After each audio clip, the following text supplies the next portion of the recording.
तालाब जी को ध्यान बताना है बोलना नहीं।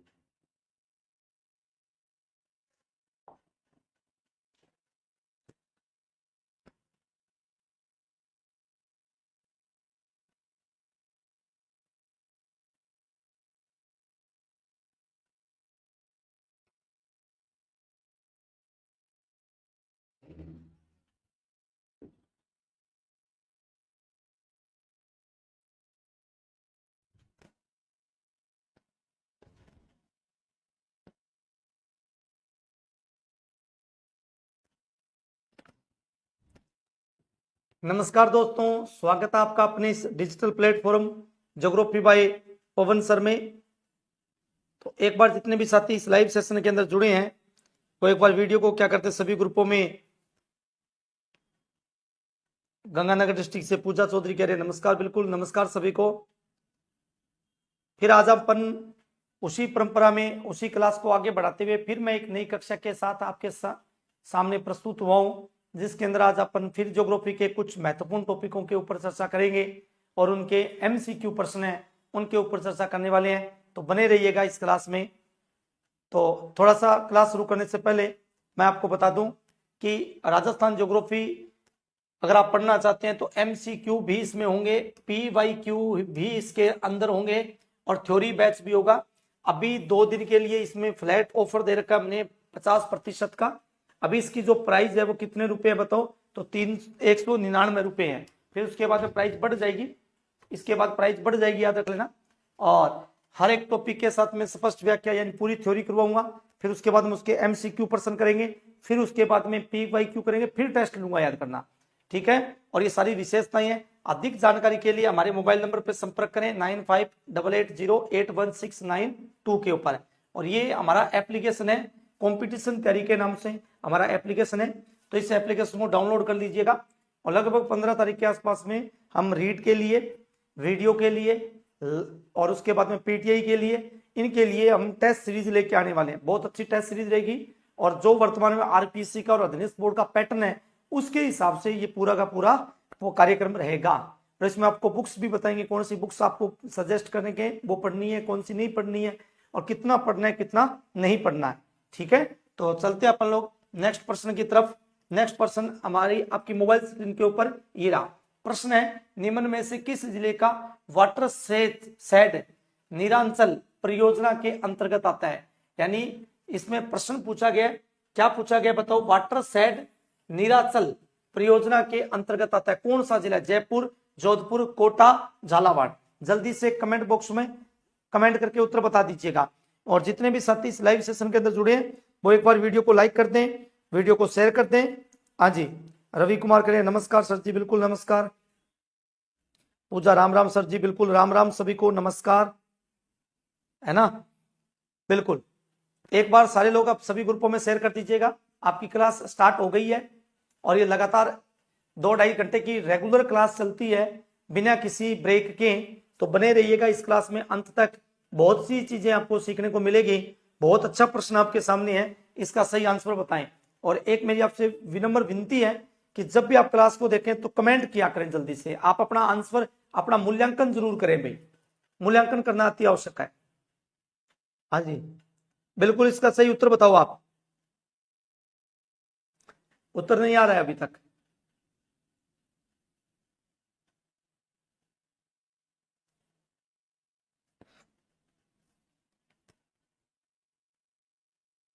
हाँ जी उत्तर बताइए।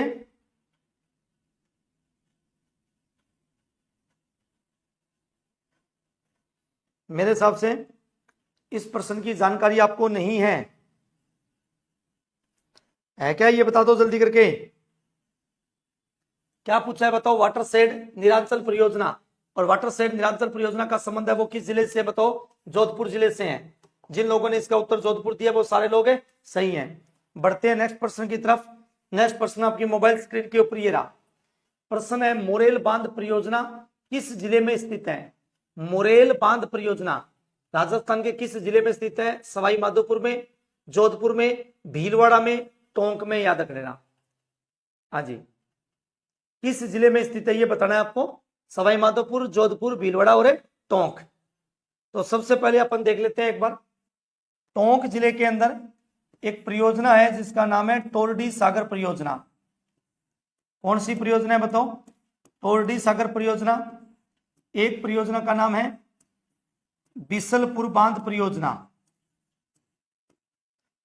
बिसलपुर बांध परियोजना।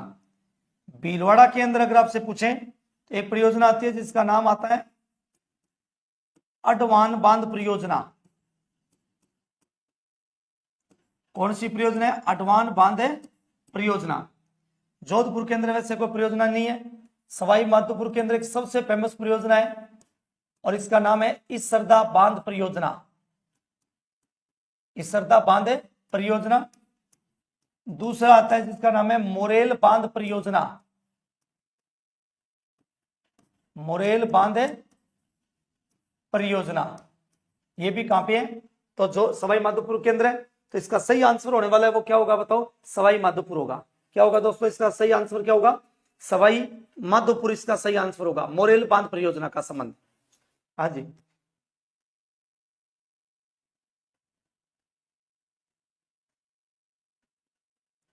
एक बार जितने भी साथी इस लाइव सेशन के अंदर जुड़े हमारे साथ में, वो एक बार वीडियो को सभी ग्रुपों में भाई शेयर कर दीजिएगा। क्लास आपकी स्टार्ट हो गई है। नमस्कार सभी को, नमस्कार भाई। इसका सही आंसर बताओ, मोरेल बांध परियोजना इसका उत्तर हो गया। चलो नेक्स्ट बढ़ते हैं प्रश्न। नेक्स्ट प्रश्न आपका मोबाइल स्क्रीन के ऊपर ये रहा। भाखड़ा नांगल बांध परियोजना, भाखड़ा नांगल परियोजना में नांगल बांध कौन सी नदी पे बनाया गया है? भागीरथी नदी पे, चिनाव नदी पे, पार्वती नदी पे और सतलज नदी पे। जल्दी से कमेंट करके बताइए इसका सही आंसर क्या होगा। कमेंट करके बताइएगा इसका सही आंसर क्या होगा।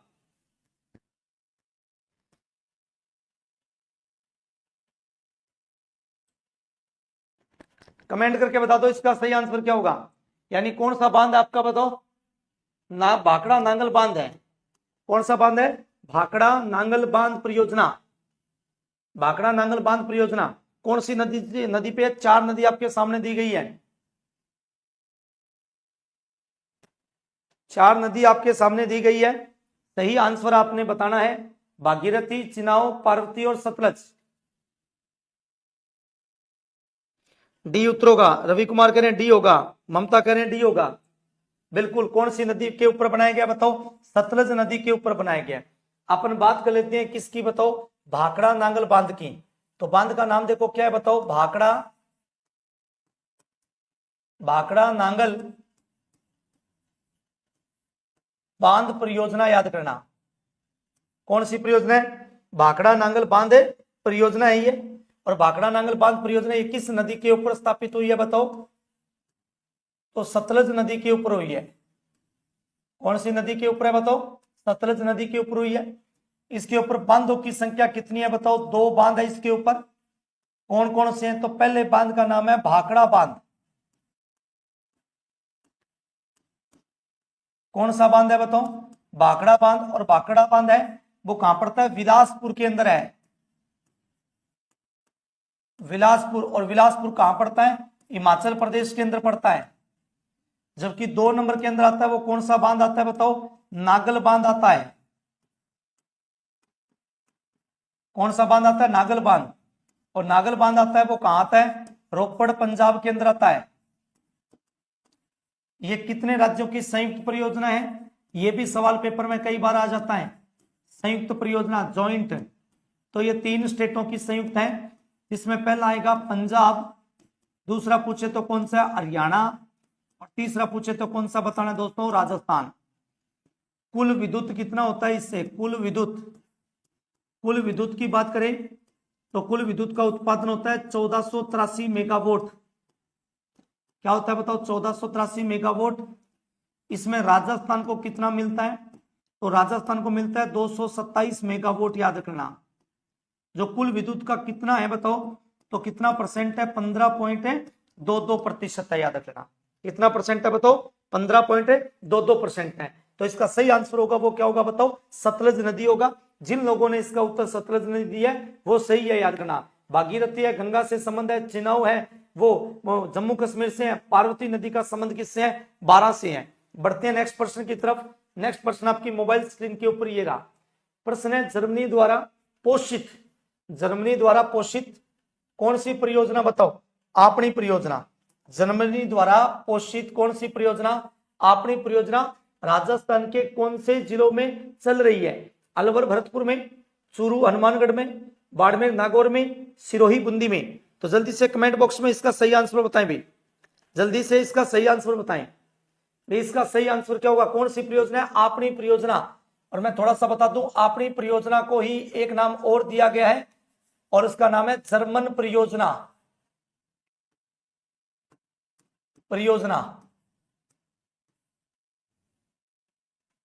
जर्मन परियोजना बोलते हैं इसको।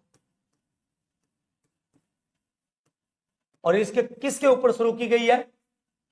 तो ये की गई है चौधरी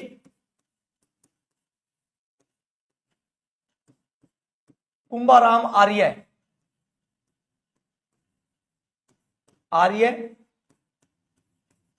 लिफ्ट नहर से, जिसका मुख्य उद्देश्य क्या है बताओ?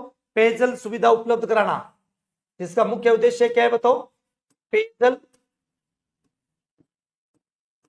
सुविधा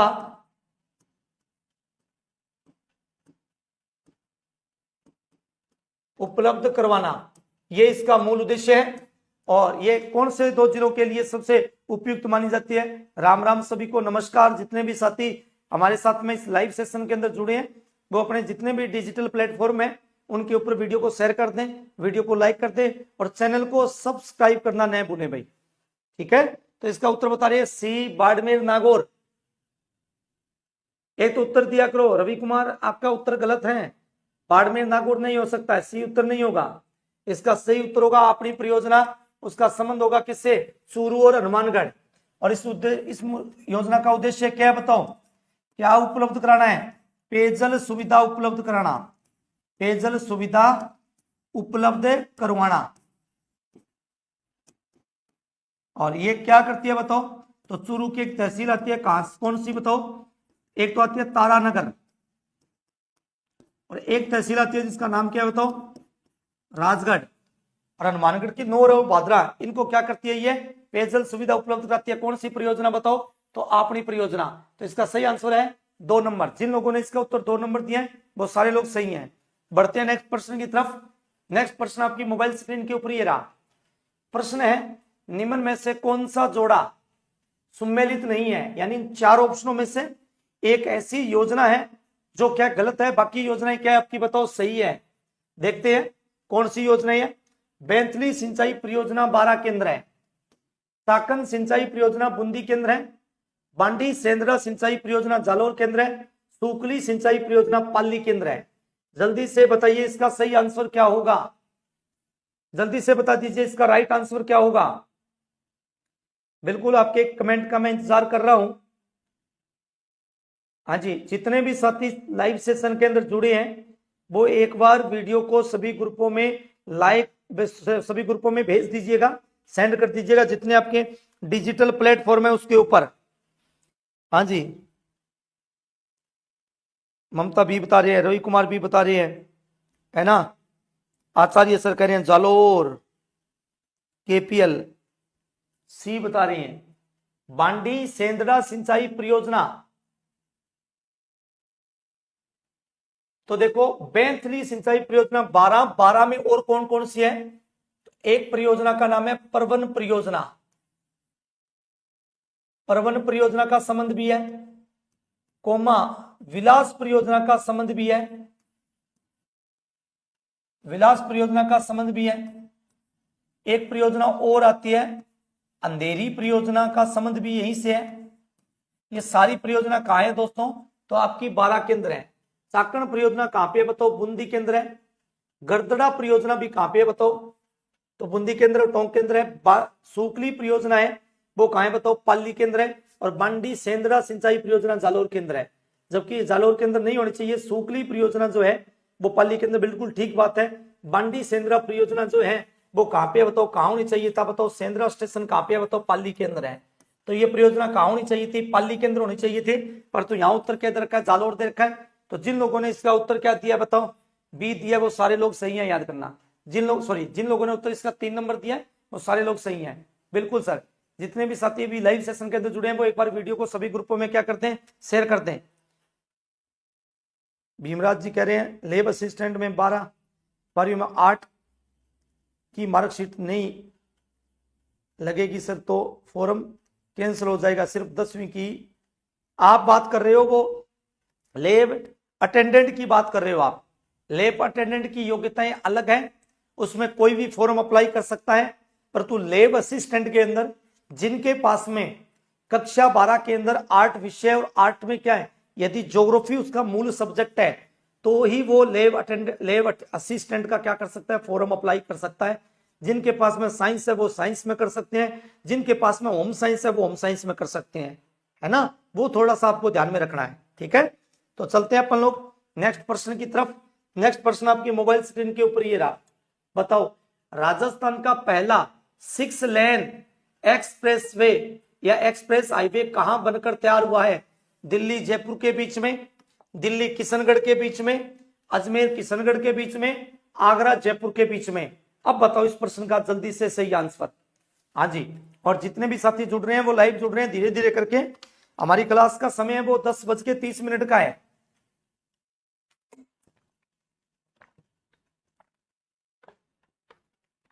दादो अडमान भी जुड़ गयो लाइव सेशन में।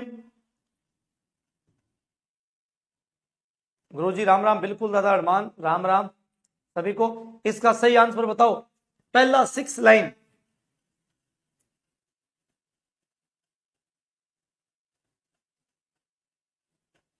और वीडियो को लाइक करना नहीं भूलें, भी वीडियो को लाइक जरूर करें, चैनल को सब्सक्राइब करें, और वीडियो को जितने भी अपने प्लेटफॉर्म हैं जो सोशल मीडिया के उनमें सभी में ग्रुप में शेयर जरूर करें भाई। ये बता रहे हैं, देखो राजस्थान का अगर बात करें, राजस्थान में पहला 6 लाइन या इसको बोलते हैं 6 लाइन एक्सप्रेसवे NH 8 या 48 पर, NH 8 या 48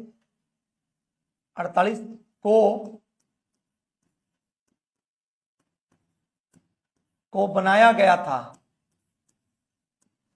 क्या किया गया था? इसको बनाया गया था। और ये कहां से कहां तक बनाया गया था? तो जयपुर से किशनगढ़ के बीच में नहीं था ना जी, अजमेर से किशनगढ़ के बीच में भी नहीं था, आगरा से जयपुर के बीच में नहीं था, और तो ये कहां से कहां तक बनाया था? दिल्ली से जयपुर तक बनाया गया था। इसका नाम रखा गया था दिल्ली, इसका जो नाम रखा गया वो क्या रखा गया बताओ? दिल्ली जयपुर, दिल्ली जयपुर गुरुग्राम एक्सप्रेसवे,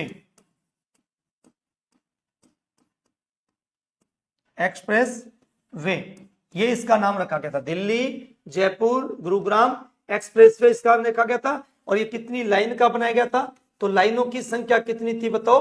6 थी, याद रखना। अगर कोई नेशनल हाईवे 6 से लेकर के और 12 लाइन के बीच में बनता है वो क्या कहलाता है बताओ? आपका एक्सप्रेसवे कहलाता है। क्या कहलाता है? एक्सप्रेसवे। अगर आपका यहां दिल्ली से जयपुर नहीं होता, पर मान लो एक ऑप्शन दिल्ली से जयपुर आता, एक ऑप्शन यदि दिल्ली से क्या आ जाता दोस्तों? किशनगढ़ आ जाता। पेपर में ध्यान रखना, यदि दिल्ली से किशनगढ़ आ जाए तो राइट आंसर हो जाएगा दिल्ली से किशनगढ़, याद करना, क्योंकि प्रारंभ में इसे दिल्ली से किशनगढ़ के बीच में बनाया गया था। नेक्स्ट बढ़ते हैं। नेक्स्ट प्रश्न आपकी मोबाइल स्क्रीन के ऊपर ये रहा, देश में रेल बजट प्रत्यक्ष रूप से पहली बार कब प्रस्तुत किया गया था? कहने का मतलब है जो रेल बजट आया था, अभी जो रेल बजट है वो आम बजट क्या आता है बताओ? इकट्ठा आता है। और जब भारत आजाद हुआ था, इससे पूर्व की बात कर रहे हैं, जब अंग्रेजों का आधिपत्य था तो उन्होंने रेलवे का विकास करने के लिए अलग से रेल बजट देने की योजना बनाई थी। उन्होंने कहा भारत में यदि रेल का डेवलपमेंट करना है तो क्या करना पड़ेगा? रेल को अलग से बजट देना पड़ेगा। और रेल बजट को हमने क्या बनाया था? अलग बजट के रूप में संज्ञा दी थी। अब देखो कब दी थी? 1920 में, 1916 में, 1925 में और 1935 में। जल्दी से कमेंट बॉक्स में इसका सही आंसर बता दो भी, जल्दी करके इसका सही आंसर बता दो। बिल्कुल, कमेंट बॉक्स में इसका सही आंसर बता दो जल्दी करके।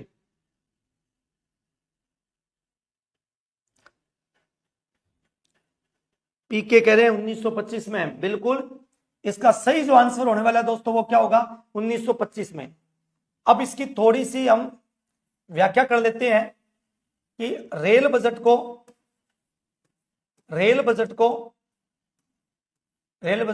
आम बजट से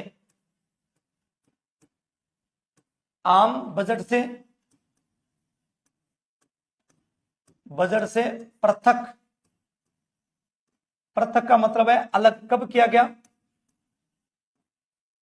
1925-26 में एक समिति बिठाई गई थी और उस समिति का नाम क्या था, एडवर्ड समिति थी। इस एडवर्ड समिति ने क्या की थी, रिकमेंडेशन की थी कि रेल बजट को क्या कर दो, आम बजट में अलग कर दो। अब बात करते हैं रेल बजट को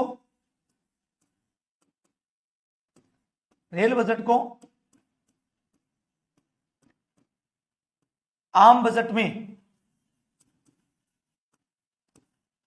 में वापस शामिल किया।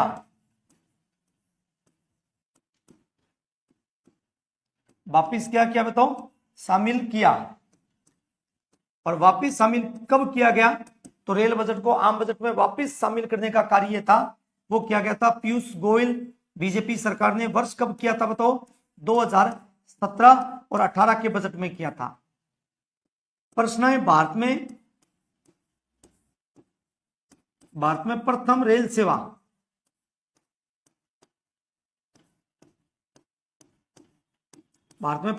सेवा का प्रारंभ, और भारत में प्रथम रेल सेवा का जो प्रारंभ हुआ था वो हुआ था 16 अप्रैल 1853 को। और विधिवत रूप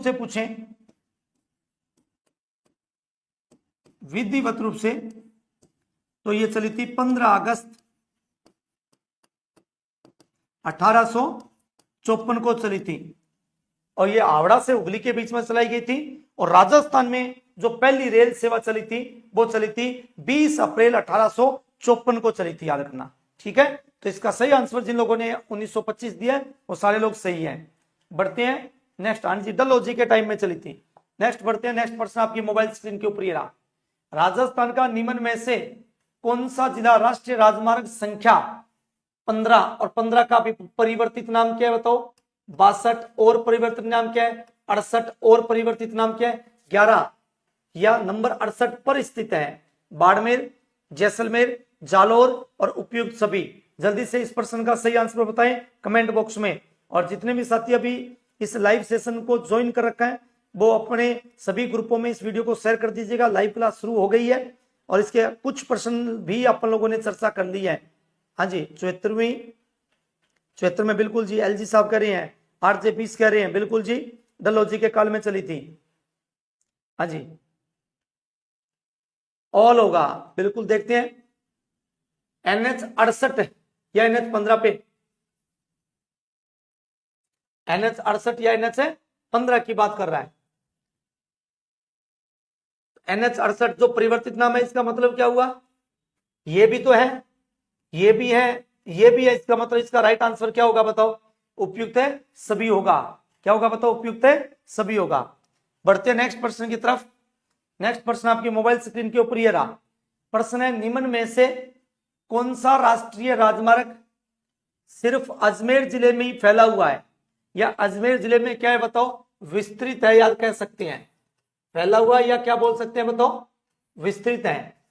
NH 89 नया नाम है 58 या 62, NH 79 नया नाम है 48, NH 79A नया नाम है 448, NH 14 नया नाम है 125।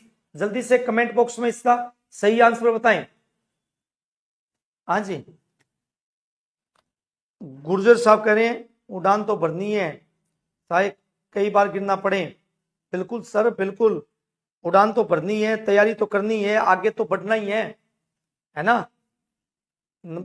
बलजीत करें नमस्कार, बिल्कुल नमस्कार सभी को। है ना। एक बार अपने ग्रुपों में इस वीडियो को सभी ग्रुपों में क्या करते हैं भाई, शेयर जरूर कर दें, है ना, शेयर कर दीजिएगा।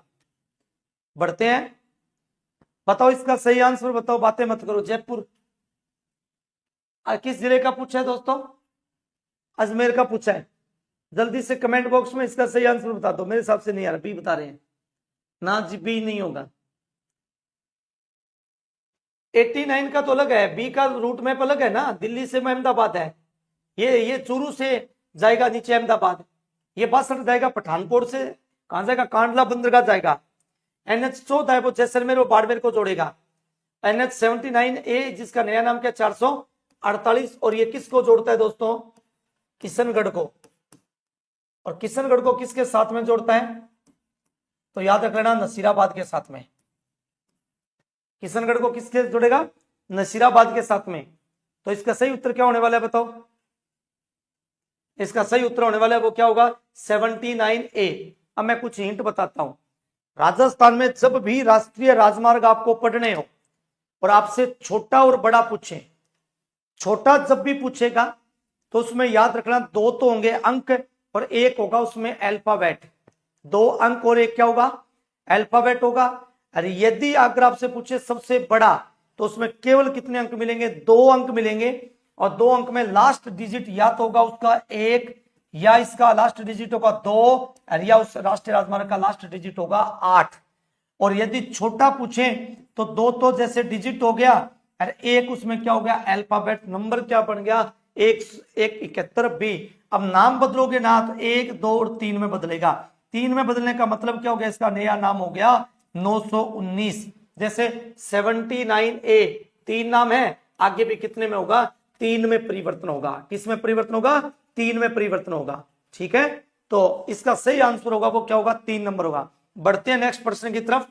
नेक्स्ट प्रश्न आपकी मोबाइल स्क्रीन के ऊपर ये रहा, ये आ गया वापस। देखो NH79A नया नंबर 448 राजस्थान के एक ही जिले के किन स्थानों से गुजरता है, किशनगढ़, अजमेर, नसीराबाद, बालोतरा, जोधपुर, बिलाड़ा, केकड़ी, सरवाड़, कोटा, जयपुर, कालाडेरा, दुदू।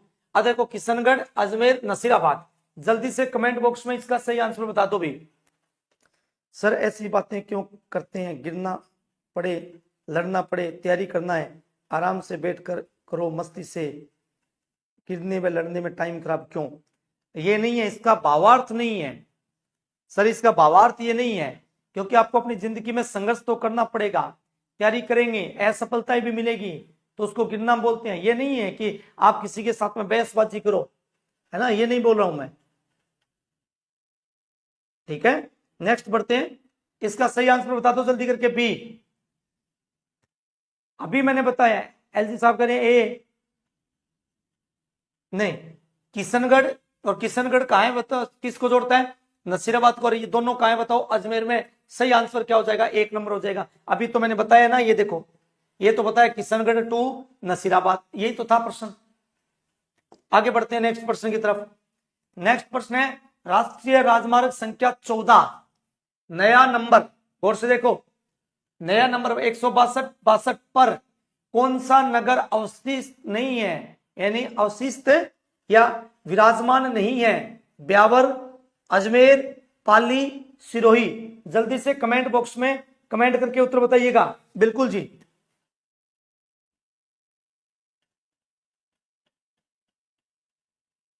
आर के भाटी कह रहे हैं, अरे ओ लोग मत बोल, तेरे से कुछ बोला क्या, नहीं ऐसा नहीं करना है, कोई प्रकार का विवाद मत करिएगा। आप पूनिया सरकार कह रहे हैं बेली हॉर्न तकनीकी जोधपुर है सर, मैंने हर जगह पता कर लिया, आप डाउट क्लियर करो। आप ऐसा करना 9461173571 पर मेरा नंबर है, उसके ऊपर व्हाट्सएप कर दो। पूनिया सरकार आपकी प्रश्न का उत्तर दूंगा मैं।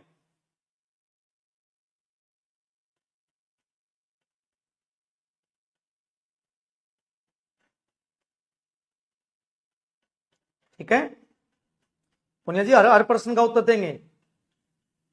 जो आप कह रहे हो ना, आप सूजस पढ़ते हो, ये पढ़ते हो, मैं ये नहीं कह रहा सूजस गलत है, सूजस सही है। सूजस में भी मैं आपको गलतियां दिखा सकता हूं। कहने का मतलब है जो आप ये बात कर रहे हो बेली हॉर्न तकनीक है, ये जब इजाद की गई थी ना, इजाद की गई थी, तो वो पहला जिला भरतपुर था। फिर जल संसाधन मंत्रालय ने भूजल को व्यवस्थित करने के लिए, क्योंकि पश्चिमी राजस्थान के अंदर लगातार जल स्तर नीचे गिर रहा है, फिर इस बीजेपी सरकार ने इसको क्या कर दिया, डेवलपमेंट कर दिया था। ये योजना आज की नहीं है, 2014 की योजनाएं हैं, जिसको अपन लोग 2025 में पढ़ रहे हैं। क्यों पढ़ रहे हैं? क्योंकि सरकार ने उसको पुनर्गठित किया है, तब हम इसको पढ़ रहे हैं। ठीक है, बढ़ते हैं नेक्स्ट प्रश्न की तरफ। नेक्स्ट प्रश्न आपकी मोबाइल स्क्रीन के ऊपर ये रहा। प्रश्न है, इसका सही आंसर बताओ भी जल्दी करके, इसका सही आंसर बता दो जल्दी करके। और एक बार जितने आरएस में भी जोधपुर ही माना है। अब आपने कहा कि जोधपुर को माना है, ठीक है जी, आपने कहा आरएस में जोधपुर को माना है, बिल्कुल ठीक बात है, मैं इससे एग्री करता हूं। आरएस में करंट के दृष्टिकोण से पूछा है कि किसके दृष्टिकोण से पूछा है, ये बताओ आप मेरे को, पहला प्रश्न। दूसरा प्रश्न देखो, क्या उसमें भरतपुर ऑप्शन में था क्या, ये बता दो। मानने के लिए आप 20 बार मैं आपको दिखाता हूं कि कालीबंगा सभ्यता कहां है, और वहां हनुमानगढ़ ऑप्शन नहीं आता है, वहां हनुमानगढ़ ऑप्शन नहीं आता है, 20 बार गंगानगर माना हुआ है। तो इसका मतलब ये थोड़ी है कि वो सभ्यता गंगानगर में चली गई, नहीं है। ज्योग्राफी एक ऐसा सब्जेक्ट है कि वो पूरा का पूरा किसके ऊपर डिपेंड होता है, ऑप्शन के ऊपर डिपेंड होता है। जैसा ऑप्शन होगा वैसा हम उत्तर देंगे। ठीक है, तो एक बार जितने भी साथी हमारे साथ में लाइव सेशन के अंदर जुड़े हैं, वो एक बार वीडियो को सभी ग्रुपों में शेयर कर दीजिएगा, और वीडियो को लाइक करना नहीं भूले, चैनल को सब्सक्राइब करना नहीं भूले भाई। ठीक है, तो देखिएगा, इसमें देखो NH14 या नया नाम 62 या 162 है, ब्यावर है, बिल्कुल है जी। अजमेर है क्या? नहीं है। पाली है क्या? बिल्कुल है। सिरोही है क्या? बिल्कुल है। तो इसका मतलब अजमेर नहीं है, तो इसका सही आंसर होगा वो क्या होगा, अजमेर होगा। क्या होगा बताओ, अजमेर। बढ़ते हैं नेक्स्ट प्रश्न की तरफ। नेक्स्ट प्रश्न मोबाइल स्क्रीन के ऊपर ये रहा।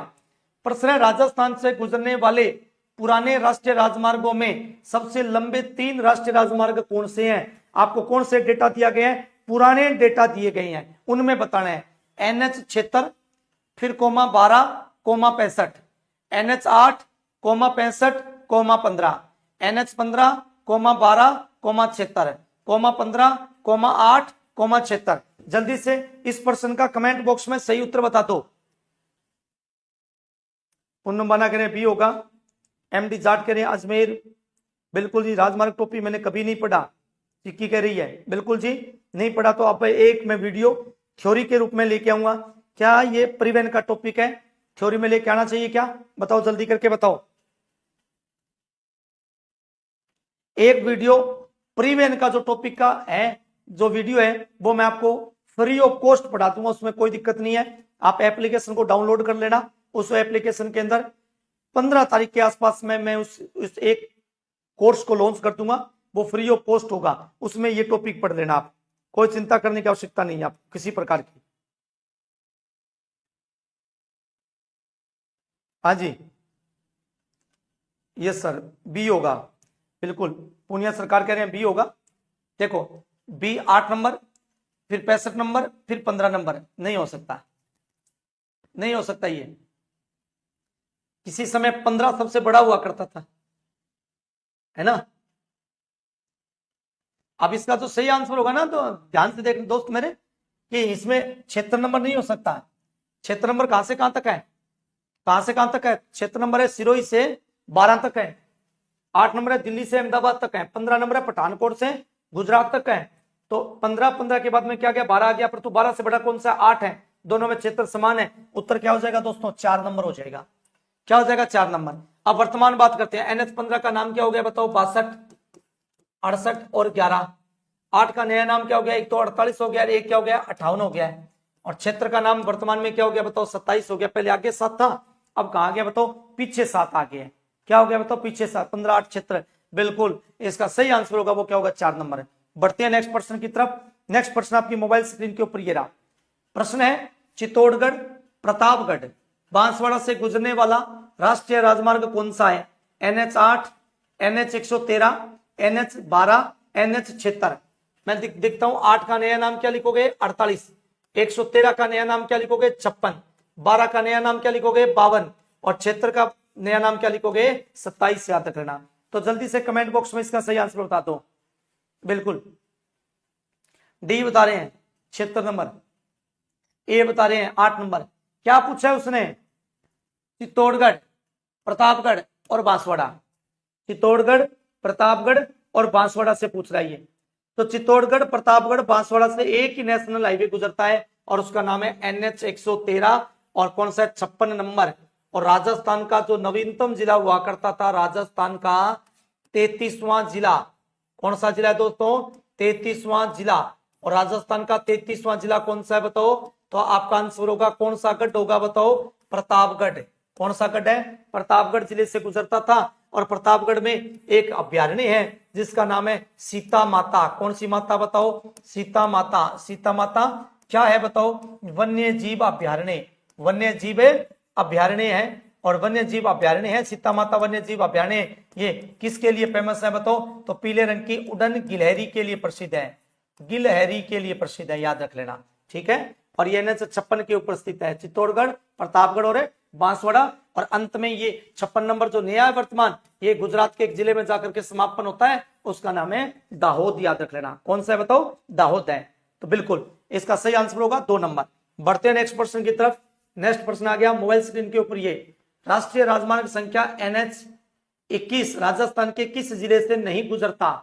अब पहले तो ये पता होना चाहिए कि NH 21 है तो किसका परिवर्तित नाम है, ये पता होना चाहिए। बिल्कुल एक बार जितने भी साथी लाइव सेशन के अंदर जुड़े हैं वो वीडियो को लाइक जरूर करते हैं भी, और चैनल को सब्सक्राइब करना न भूलें। पूनम जयपाल, बिल्कुल हाँ जी, एक बार सभी लोग लाइक कर दीजिएगा चैनल को, सभी ग्रुपों में, सभी जितने भी आपके पास में सोशल मीडिया प्लेटफॉर्म है उसके ऊपर शेयर कर दीजिएगा।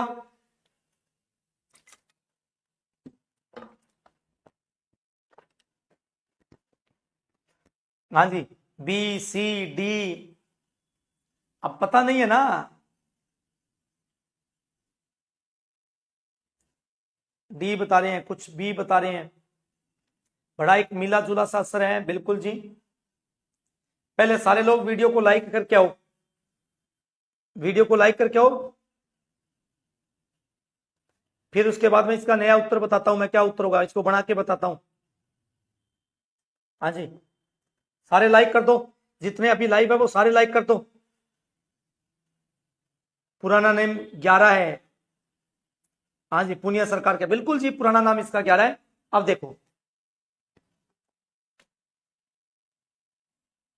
इसको मैं डिस्क्राइब कर रहा हूं। ये देखिए, इस प्रकार से राजस्थान है हमारा, जिसको हम वर्तमान राजस्थान बोलते हैं। इस राजस्थान में देखना, इधर दिल्ली से एक नेशनल हाईवे गुजरता है, दिल्ली से, दिल्ली, गुरुग्राम, कोटपुतली, बहरोड, जयपुर होते हुए इस प्रकार से नीचे निकल जाता है। इसका नाम था पहले 8, अब वर्तमान नाम हो गया इसका स्वरूप हो गया 48। दूसरा नेशनल हाईवे निकलता था, जो कहां से निकलता था? यहां पड़ता है बीकानेर, बीकानेर के मार्ग से जाता था, बीकानेर, चूरू, यहां से होते हुए जयपुर, और जयपुर से दौसा होते हुए सीधा निकल जाता था यहां। एक दिल्ली से क्या आता था बताओ? कन्याकुमारी से श्रीनगर आता था ऐसे, और ये काट के जाता था। अब इसका नाम तो क्या होगा दोस्तों? 8 हो गया। इसका नाम जो ये पॉइंट था, ये पॉइंट था, इसका नाम क्या कर दिया? 21।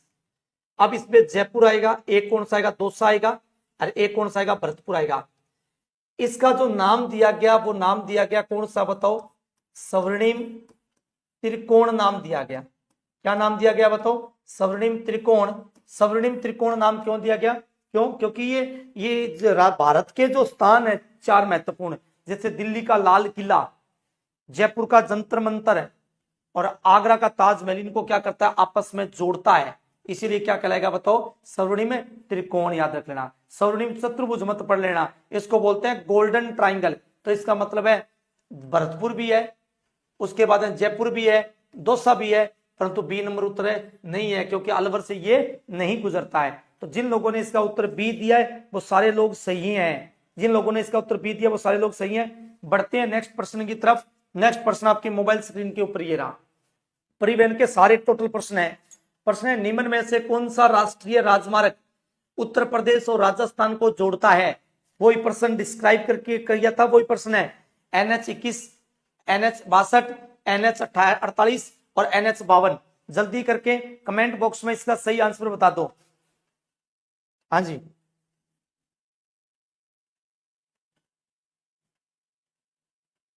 बिल्कुल।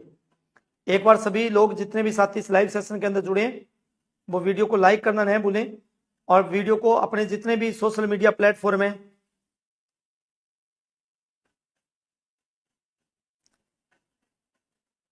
क्या हो गया?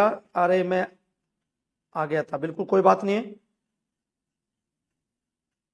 पशु परिचर की मेरिट बहुत गई है। देखो, पढ़ने वाले लोग हैं, इतने पढ़ने के संसाधन अवेलेबल हो गए हैं, और तो मेरिट तो ऊपर में जाना ही है। थोड़ा सा क्या हुआ, इसके अंदर नॉर्मलाइजेशन का जो सिस्टम था उसने कहीं ना कहीं पढ़ने वाले विद्यार्थियों को प्रभावित किया है, इसको मैं भी मानता हूं।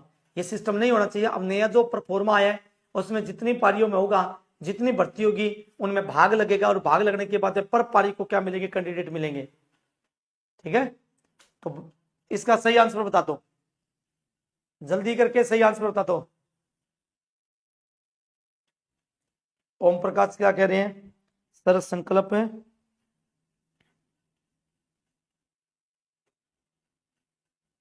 गुरप्रीत सिंह कह रहे हैं संकल्प छोड़ दिया क्या? देखो, हर आदमी के लिए अलग अलग परिस्थितियां होती है ना। उस परिस्थितियों के अकॉर्ड में जो समय को मंजूर था वो डिसीजन आप लोगों ने कर लिया, और जरूरी भी होता है।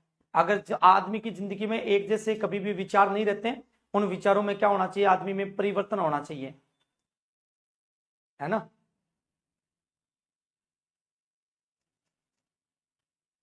बढ़ते हैं, इसका सही आंसर बता दो जल्दी करके।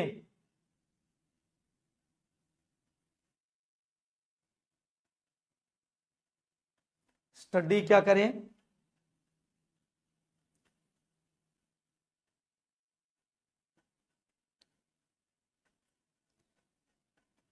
ये कह रहे हैं बुक बुक कौन सी है आपकी, आपके पास? क्या हुआ जी? बुक हमारे पास में कौन सी है? मेरा खुद का पब्लिकेशन है, मेरी खुद की बुक आती है जी।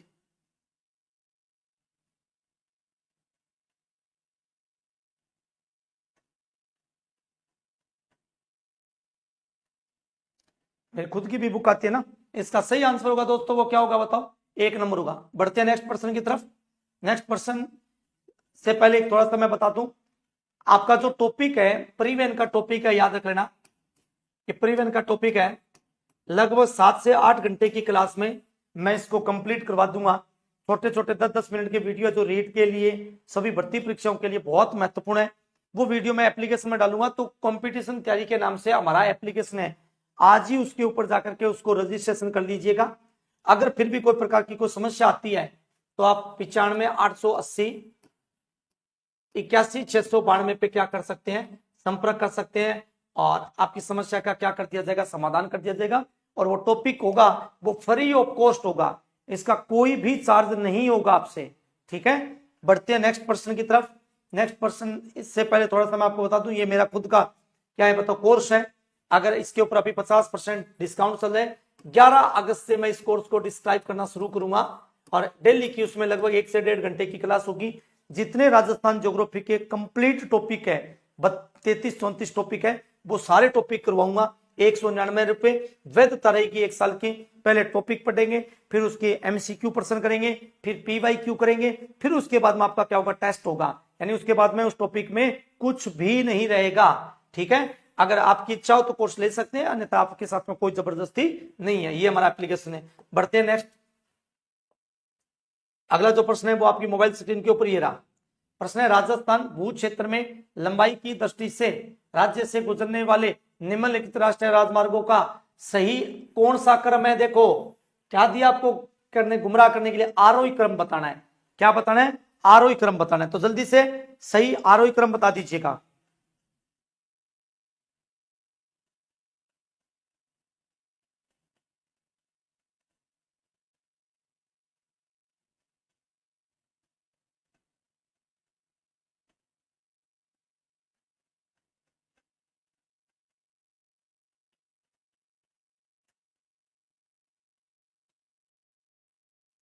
चलो लिखो, बताओ इसका सही क्रम बताओ, गप्पे मत मारो, कोई फायदा नहीं है, पेपर में ये गप्पे नहीं आएगी कौन कहां जा रहा है, क्या कर रहा है, क्या नहीं कर रहा है ना।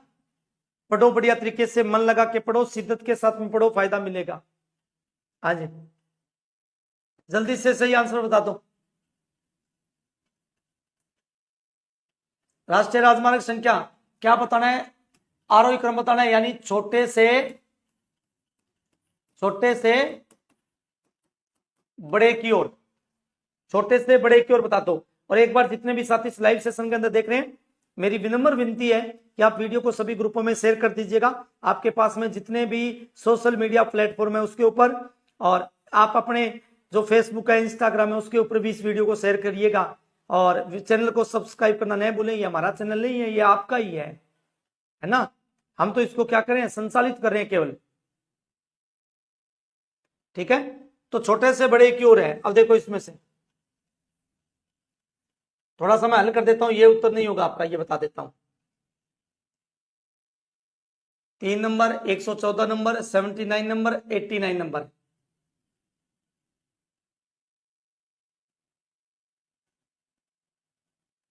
देखो ये सबसे छोटा है वैसे तो ये वैसे नहीं होना है, अरे ये सबसे अंत में आ गया तो ये वैसे नहीं होना है, ऊपर वाला है ही नहीं। उत्तर क्या हो जाएगा बताओ, 2 नंबर हो जाएगा। क्या हो जाएगा उत्तर है 2 नंबर हो जाएगा। बढ़ते हैं नेक्स्ट प्रश्न की तरफ। नेक्स्ट प्रश्न आपकी मोबाइल स्क्रीन के ऊपर ये रहा, राजस्थान का वह राष्ट्रीय राजमार्ग जो अगला प्रश्न देखिए, राजस्थान का वह राष्ट्रीय राजमार्ग जो स्वर्णिम, याद रखिएगा, स्वर्णिम चतुर्भुज परियोजना और पूर्वी पश्चिमी कॉरिडोर दोनों का हिस्सा है। यानी ऐसा कौन सा राष्ट्रीय राजमार्ग है जो स्वर्णिम चतुर्भुज योजना और पूर्वी पश्चिमी कॉरिडोर दोनों का क्या माना जाता है, संयुक्त हिस्सा माना जाता है। पहला ऑप्शन दे रखा है आपको, राष्ट्रीय राजमार्ग NH8, NH76, NH79, NH15। जल्दी करके बता दो।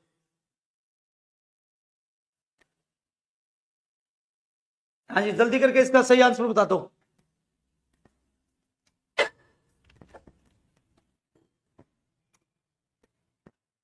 जल्दी करके इसका सही आंसर बता दो और वीडियो को लाइक व शेयर जरूर करें। सही आंसर बताओ इसका जल्दी से। 2 नंबर बता रहे हैं। और एक के बिट्टू सरकार क्षेत्र है, वाह भी वाह, बड़ी तैयारी है। विजेंद्र भी सब लोग भी बता रहे हैं, बहुत अच्छी तैयारी है भी। आप एक बार जितने भी साथी है वो वीडियो को लाइक व शेयर कर दे सभी ग्रुपों में। इसका सही आंसर होगा, वो उत्तर क्या होगा दोस्तों, NH76 होगा। NH8 है वो कहां से चलता है बताओ, तो आपका आंसर होगा दिल्ली से, वैसे तो है अहमदाबाद, पर तो अहमदाबाद के बाद में ये कहां चला जाता है, मुंबई चला जाता है। तब हम इसको पढ़ते हैं दिल्ली मुंबई औद्योगिक गलियारे में पढ़ते हैं। NH76 जो है वो नाम सुना होगा आपने, पोरबंदर है। पोरबंदर कहां पड़ता है, गुजरात में। और एक पड़ता है सिलचर, याद रख लेना। और सिलचर कहां पड़ता है, असम के अंदर पड़ता है। और पोरबंदर कहां पड़ता है, गुजरात के अंदर पड़ता है। इन दोनों को जोड़ता है। NH79 है वो क्या करता है बताओ, अजमेर को किससे जोड़ता है बताओ, नीमच से जोड़ता है। किससे जोड़ता है, नीमच से जोड़ता है। और राष्ट्रीय राजमार्ग 15 किसको जोड़ता है बताओ, पठानकोट को किससे जोड़ता था बताओ, समख्याली गुजरात से जोड़ता था। किससे जोड़ता था, समख्याली गुजरात से जोड़ता था। तो ये दोनों एक ऐसा राष्ट्रीय राजमार्ग है जो दोनों कॉरिडोरों से निकलता है, उसका नाम है राष्ट्रीय राजमार्ग संख्या NH76। अगला प्रश्न है कि राजस्थान महिला साक्षरता की दृष्टि से भारत में कौन सा स्थान है। महिला साक्षरता की दृष्टि से राजस्थान का भारत में कौन सा स्थान है, इसका सही आंसर बताओ भैया। आज आप आगे प्रश्न होंगे वो बहुत अच्छे प्रश्न है। आज अहमदाबाद, मुंबई, NH8, पोरबंदर, गुजरात, सिलचर, आसाम, अजमेर, नीमच। बिल्कुल जी, बिट्टू सरकार बहुत अच्छे उत्तर दे रही हैं। हाँ जी, इसका सही आंसर बताओ जल्दी करके। इसका सही आंसर बता दीजिए। 17वां, 19वां, 27वां और 21वां। महिला साक्षरता में कौन सा स्थान है हमारा, सी बता रहे हैं। बहुत अच्छी तैयारी है भी। सुजान सिंह सी कह रहे हैं स्टडी 27 सी। बिल्कुल, महिला साक्षरता में कौन सा है बताओ, 27वां स्थान है। आगे पूछे कि राजस्थान में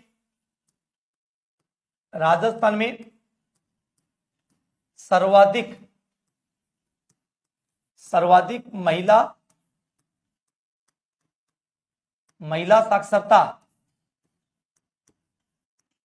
साक्षरता वाला जिला, और राजस्थान में सर्वाधिक महिला साक्षरता वाला जिला पूछे तो कौन सा बताना है, बताओ। सबसे ज्यादा महिला साक्षरता किस जिले की है, बताओ। कोटा की है। राजस्थान में न्यूनतम महिला साक्षरता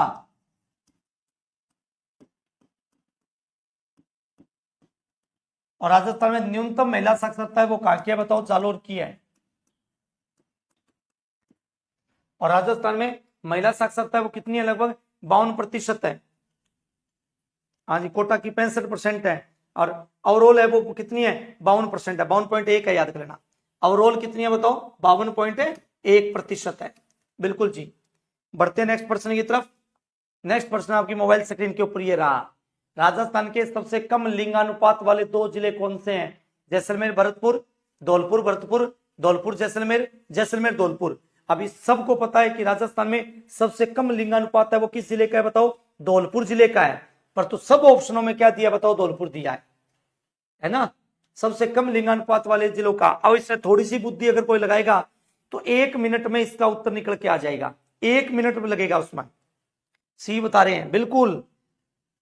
देखिएगा, अगर आए कि 2011 की राजस्थान में 2011 की जनगणना के अनुसार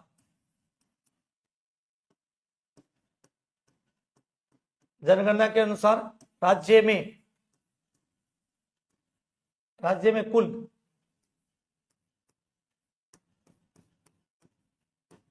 लिंगानुपात तो कितना है, बताओ। 928 है, याद रख लेना। कितना है बताओ, 928 है। और देखो धौलपुर का सबसे कम है, तो देखो 2 जिले आ गए, एक तो धौलपुर भरतपुर आ गया, एक धौलपुर है जैसलमेर आ गया। तो जल्दी से इसका सही आंसर, सर हमारे धौलपुर में सबसे कम है। बिल्कुल जी, आप धौलपुर से हो क्या? हाँ जी, धौलपुर में कम है, बिल्कुल जी। जल्दी करके कमेंट करके जल्दी आंसर दे दो बस, इसका सही आंसर क्या होने वाला है। धौलपुर जैसलमेर, बिल्कुल जी। इसका सही आंसर होगा वो क्या होगा, बताओ। धौलपुर जैसलमेर होगा। अगर आपसे पूछ ले, क्या पूछ ले, घनत्व पूछ ले, राजस्थान में जनसंख्या घनत्व कितना है, बताओ। 200 है। सबसे अधिक किसका है जनसंख्या घनत्व, बताओ। तो याद रखना जयपुर का है। कितना है बताओ, 595। और सबसे कम पूछें, सबसे कम तो किसका है, बताओ। सबसे कम जब भी पूछेगा तो किसका बताना है, जैसलमेर का। और कितना बताना है, 17। यानी कितना बताओगे, 17 है। बिल्कुल, हाँ जी, बिल्कुल। तो इसका उत्तर होगा 3 नंबर। बढ़ते हैं नेक्स्ट प्रश्न की तरफ। ये आ गया आपका साक्षरता को लेकर के।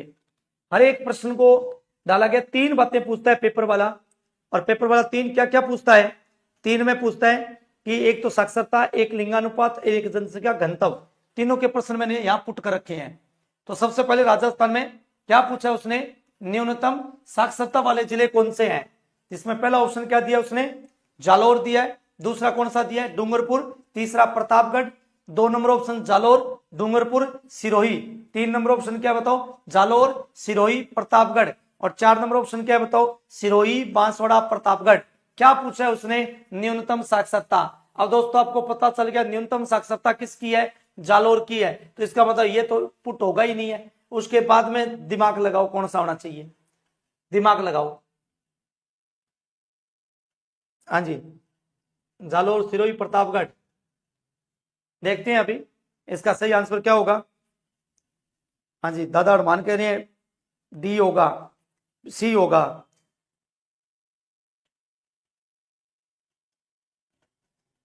सी कह रहे हैं, बिल्कुल जी।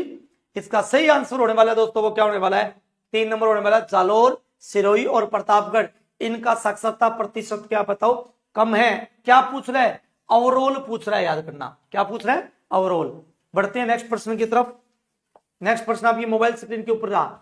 वर्तमान में जनसंख्या की दृष्टि से भारत में उत्तर प्रदेश प्रथम स्थान पर है, जबकि राजस्थान का स्थान क्या है जनसंख्या के दृष्टिकोण से?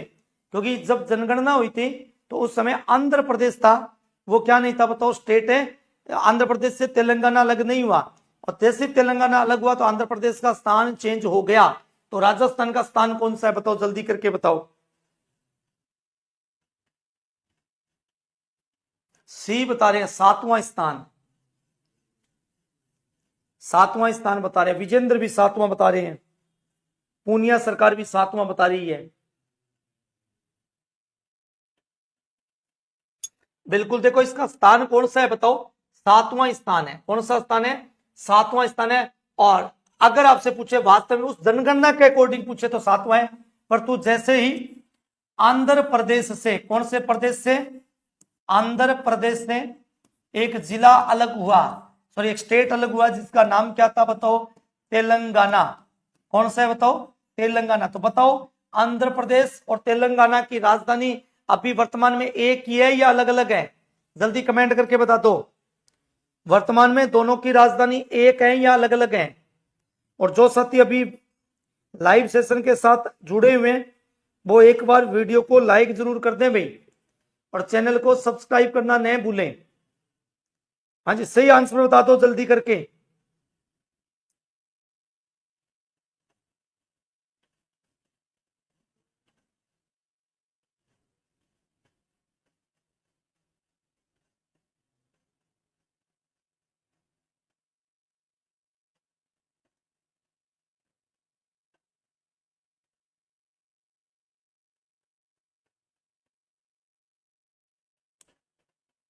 हाँ जी, लेब अटेंडेंट और लेब असिस्टेंट दोनों अलग बढ़ती हैं। लेब अटेंडेंट है 4th ग्रेड, और लेब असिस्टेंट है वो 4th ग्रेड नहीं है जी।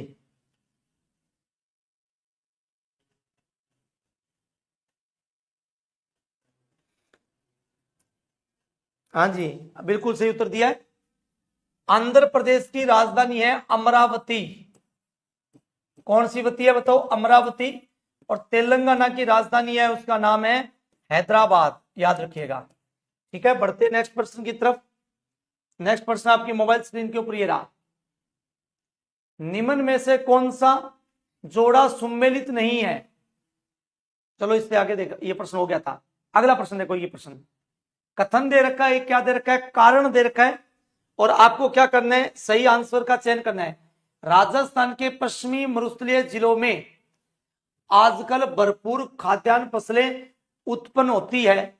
बी दिया इंदिरा गांधी नहर ने जैसलमेर और बाड़मेर जिले में सिंचाई सुविधा प्रदान कर दी है। ऑप्शन दे रखा कथन ए सही है, बी कारण बी सही है। कथन ए गलत है, बी कारण बी गलत है। कथन ए सही है परंतु बी कारण गलत है। कथन ए गलत है परंतु बी कारण सही है। जल्दी से इसका सही आंसर बता दो जल्दी करके।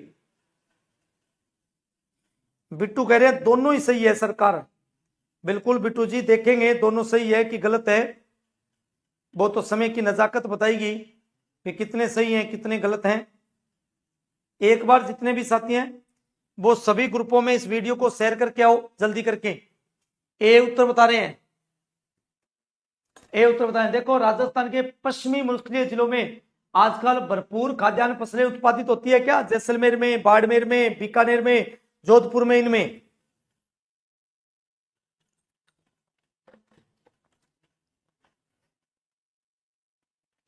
होती है क्या? खाद्यान्न फसलों में जैसे गेहूं हो गया, बाजरा हो गया, चावल हो गया, ये भरपूर मात्रा में होती है क्या? ये बता दो।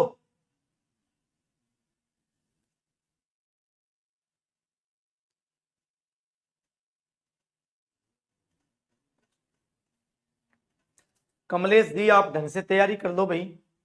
क्या करोगे, क्या फायदा है ये बताओ आप। बी उत्तर बता रहे हैं। कथन ए गलत है, बी कारण भी गलत है। बी कारण कैसे गलत है? अभी इंदिरा गांधी ने जैसलमेर और बाड़मेर जिले में सिंचाई सुविधा नहीं करवाई भाई, ये भी गलत है। ये भी क्या है, गलत है। तो इसका राइट आंसर क्या होगा बताओ? कथन ए गलत है और कारण बी भी क्या है, गलत है। क्यों गलत है? इसका कारण क्या है? क्योंकि खाद्यान्न फसलें नहीं होती है, या खाद्यान्न फसलें नहीं होगी। ठीक है, बढ़ते हैं नेक्स्ट। पूनम कह रही है बाजरा तो हुआ है, पर तो बाजरा क्या लिखा है, भरपूर मात्रा में थोड़ी होता है। बाजरा पढ़ते ना, बोया गया क्षेत्र पर बाड़मेर में है, जबकि बाजरे का प्रति हेक्टेयर उत्पादन है वो कहां होता है, अलवर के अंदर होता है। कहां होता है? अलवर के अंदर होता है। बढ़ते हैं नेक्स्ट प्रश्न की तरफ। नेक्स्ट प्रश्न आपकी मोबाइल स्क्रीन के ऊपर ये रहा। निम्न में से कौन सा युग्म असंगत है? एक तरफ आपको योजना दे रखी है, एक तरफ जल स्रोत दे रखा है। यहां दे रखा है आसपुरा, डूंगरपुर, सागवाड़ा, सोम कमलांबा परियोजना, आपनी योजना, चरण यानी IGNP दे रखा है। चरण में दे रखा है कौन सा बताओ? मैं ब्रैकेट में लिख देता हूं IGNP, इंदिरा गांधी नहर परियोजना। और आगे दे रखा है बुंगी राजगढ़ परियोजना चंबल, और भीमनी पेयजल परियोजना भीमनी। जो भीमनी कहां पड़ता है बताओ? पूर्वोत्तर राजस्थान में पड़ता है। अब इसमें आपने असंगत जो कथन है उसका क्या करना है, चयन करना है। तो जल्दी से कमेंट बॉक्स में इसका सही आंसर बताएं। हाँ जी, जल्दी से इसका बताएं। सी बता रही है। हाँ जी, सही आंसर बता दीजिए जल्दी करके इसका। और जो साथी देरी से जुड़े हैं,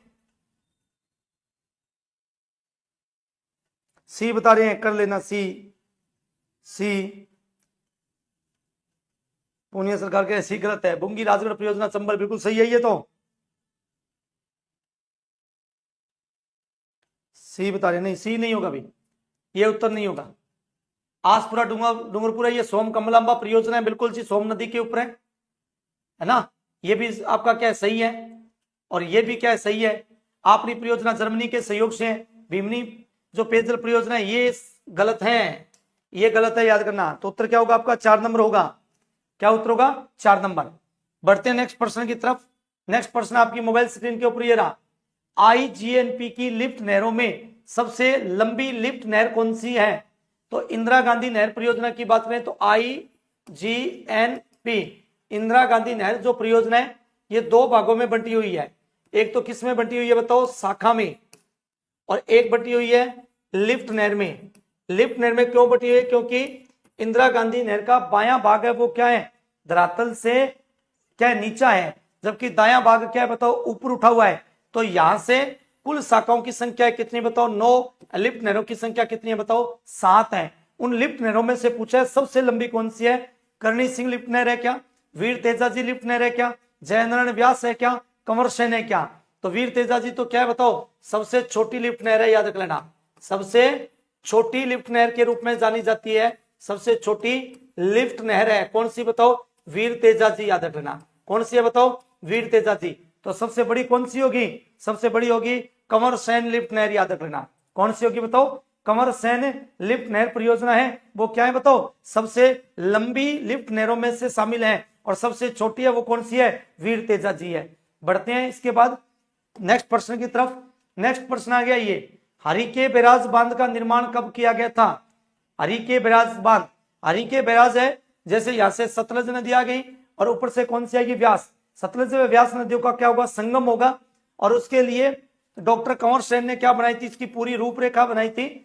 और उस रूपरेखा को इजाद किया गया था, कब किया गया था? 1953 में किया गया, 1952 में किया गया, 1954 में किया गया, 1955 में किया गया। बांध का निर्माण कब किया गया था? जबकि उद्घाटन तो होता है वो कब होता है वैसे तो इसका? 1958 में। और 1958 में किसने किया था? गोविंद वल्लभ पंत ने किया था। किसने किया था? गोविंद वल्लभ पंत ने किया था। जबकि हरिके बैराज बांध का निर्माण कब हुआ था? ये जल्दी से कमेंट बॉक्स में कमेंट करके बताइए। सी उत्तर बता रहे हो 1954। क्या उत्तर बता रहे हो? सी 1954। एमडी जाट करें सी होगा। स्टडी सी। विजेंद्र सिंह कह रहे हैं सी होगा, बिल्कुल 1954 इसका सही आंसर होगा। वो क्या होगा बताओ दोस्तों? 1954 के अंदर। और 1958 के अंदर क्या हुआ था? यहां से बांध का पूर्ण निर्माण हुआ और IGNP की क्या कर दी गई थी? निर्माण प्रोसेस प्रारंभ कर दी गई थी। और 1961 में डॉक्टर सर्वपल्ली राधाकृष्ण ने नौरंगदेसर से क्या कर दिया था? इसका उद्घाटन कर दिया था। बढ़ते हैं नेक्स्ट प्रश्न की तरफ। नेक्स्ट प्रश्न आपकी मोबाइल स्क्रीन के ऊपर ये रहा। प्रश्न है, ऐसी सिंचाई परियोजना जिसके द्वारा सिंचाई क्षेत्र 2000 से 10,000 हेक्टेयर के मध्य होता है कहलाती है लघु सिंचाई परियोजना, मध्यम सिंचाई परियोजना, वृहद सिंचाई परियोजना और लघु व मध्यम दोनों होगी क्या। और जितने भी साथी अभी वीडियो में जो जुड़े हैं वो वीडियो को लाइक करें, वीडियो को शेयर करें और चैनल को सब्सक्राइब करना न भूलें। ये क्लासें हमारी प्रतिदिन रहती है, लगभग 3 घंटे की क्लासें होती हैं, जिसके ऊपर हम राजस्थान जीके की क्या करते हैं, पूर्ण बात करते हैं। और इसमें हमने टेलीग्राम लिंक को क्या कर दिया, पिन कर दिया है। तो हमारे टेलीग्राम लिंक को क्या कर लें, लिंक पे जाके ज्वाइन कर लें और जो भी ये पीडीएफ होगी, पैनल पीडीएफ, वो आपको क्या हो जाएगी, अवेलेबल हो जाएगी। तो बताइए जल्दी से इसका सही आंसर बताइएगा। बी बता रहे हैं, मध्यम सिंचाई परियोजना बी। क्या इसका उत्तर बी हो जाएगा? लगाओ दिमाग अपना।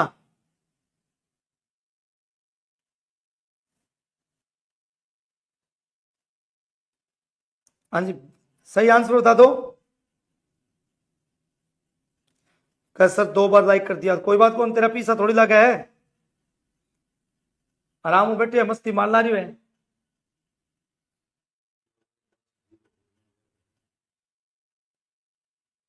डबल थोड़ी होगा, डबल होते ही एक बार लाइक होगा, दूसरी बार करेगा तो वो अनलाइक हो जाएगा, है ना। बताओ वृहद सिंचाई परियोजना कैसे हो जाएगी भी बताओ। 2000 हेक्टेयर से 10,000 हेक्टेयर के बीच में।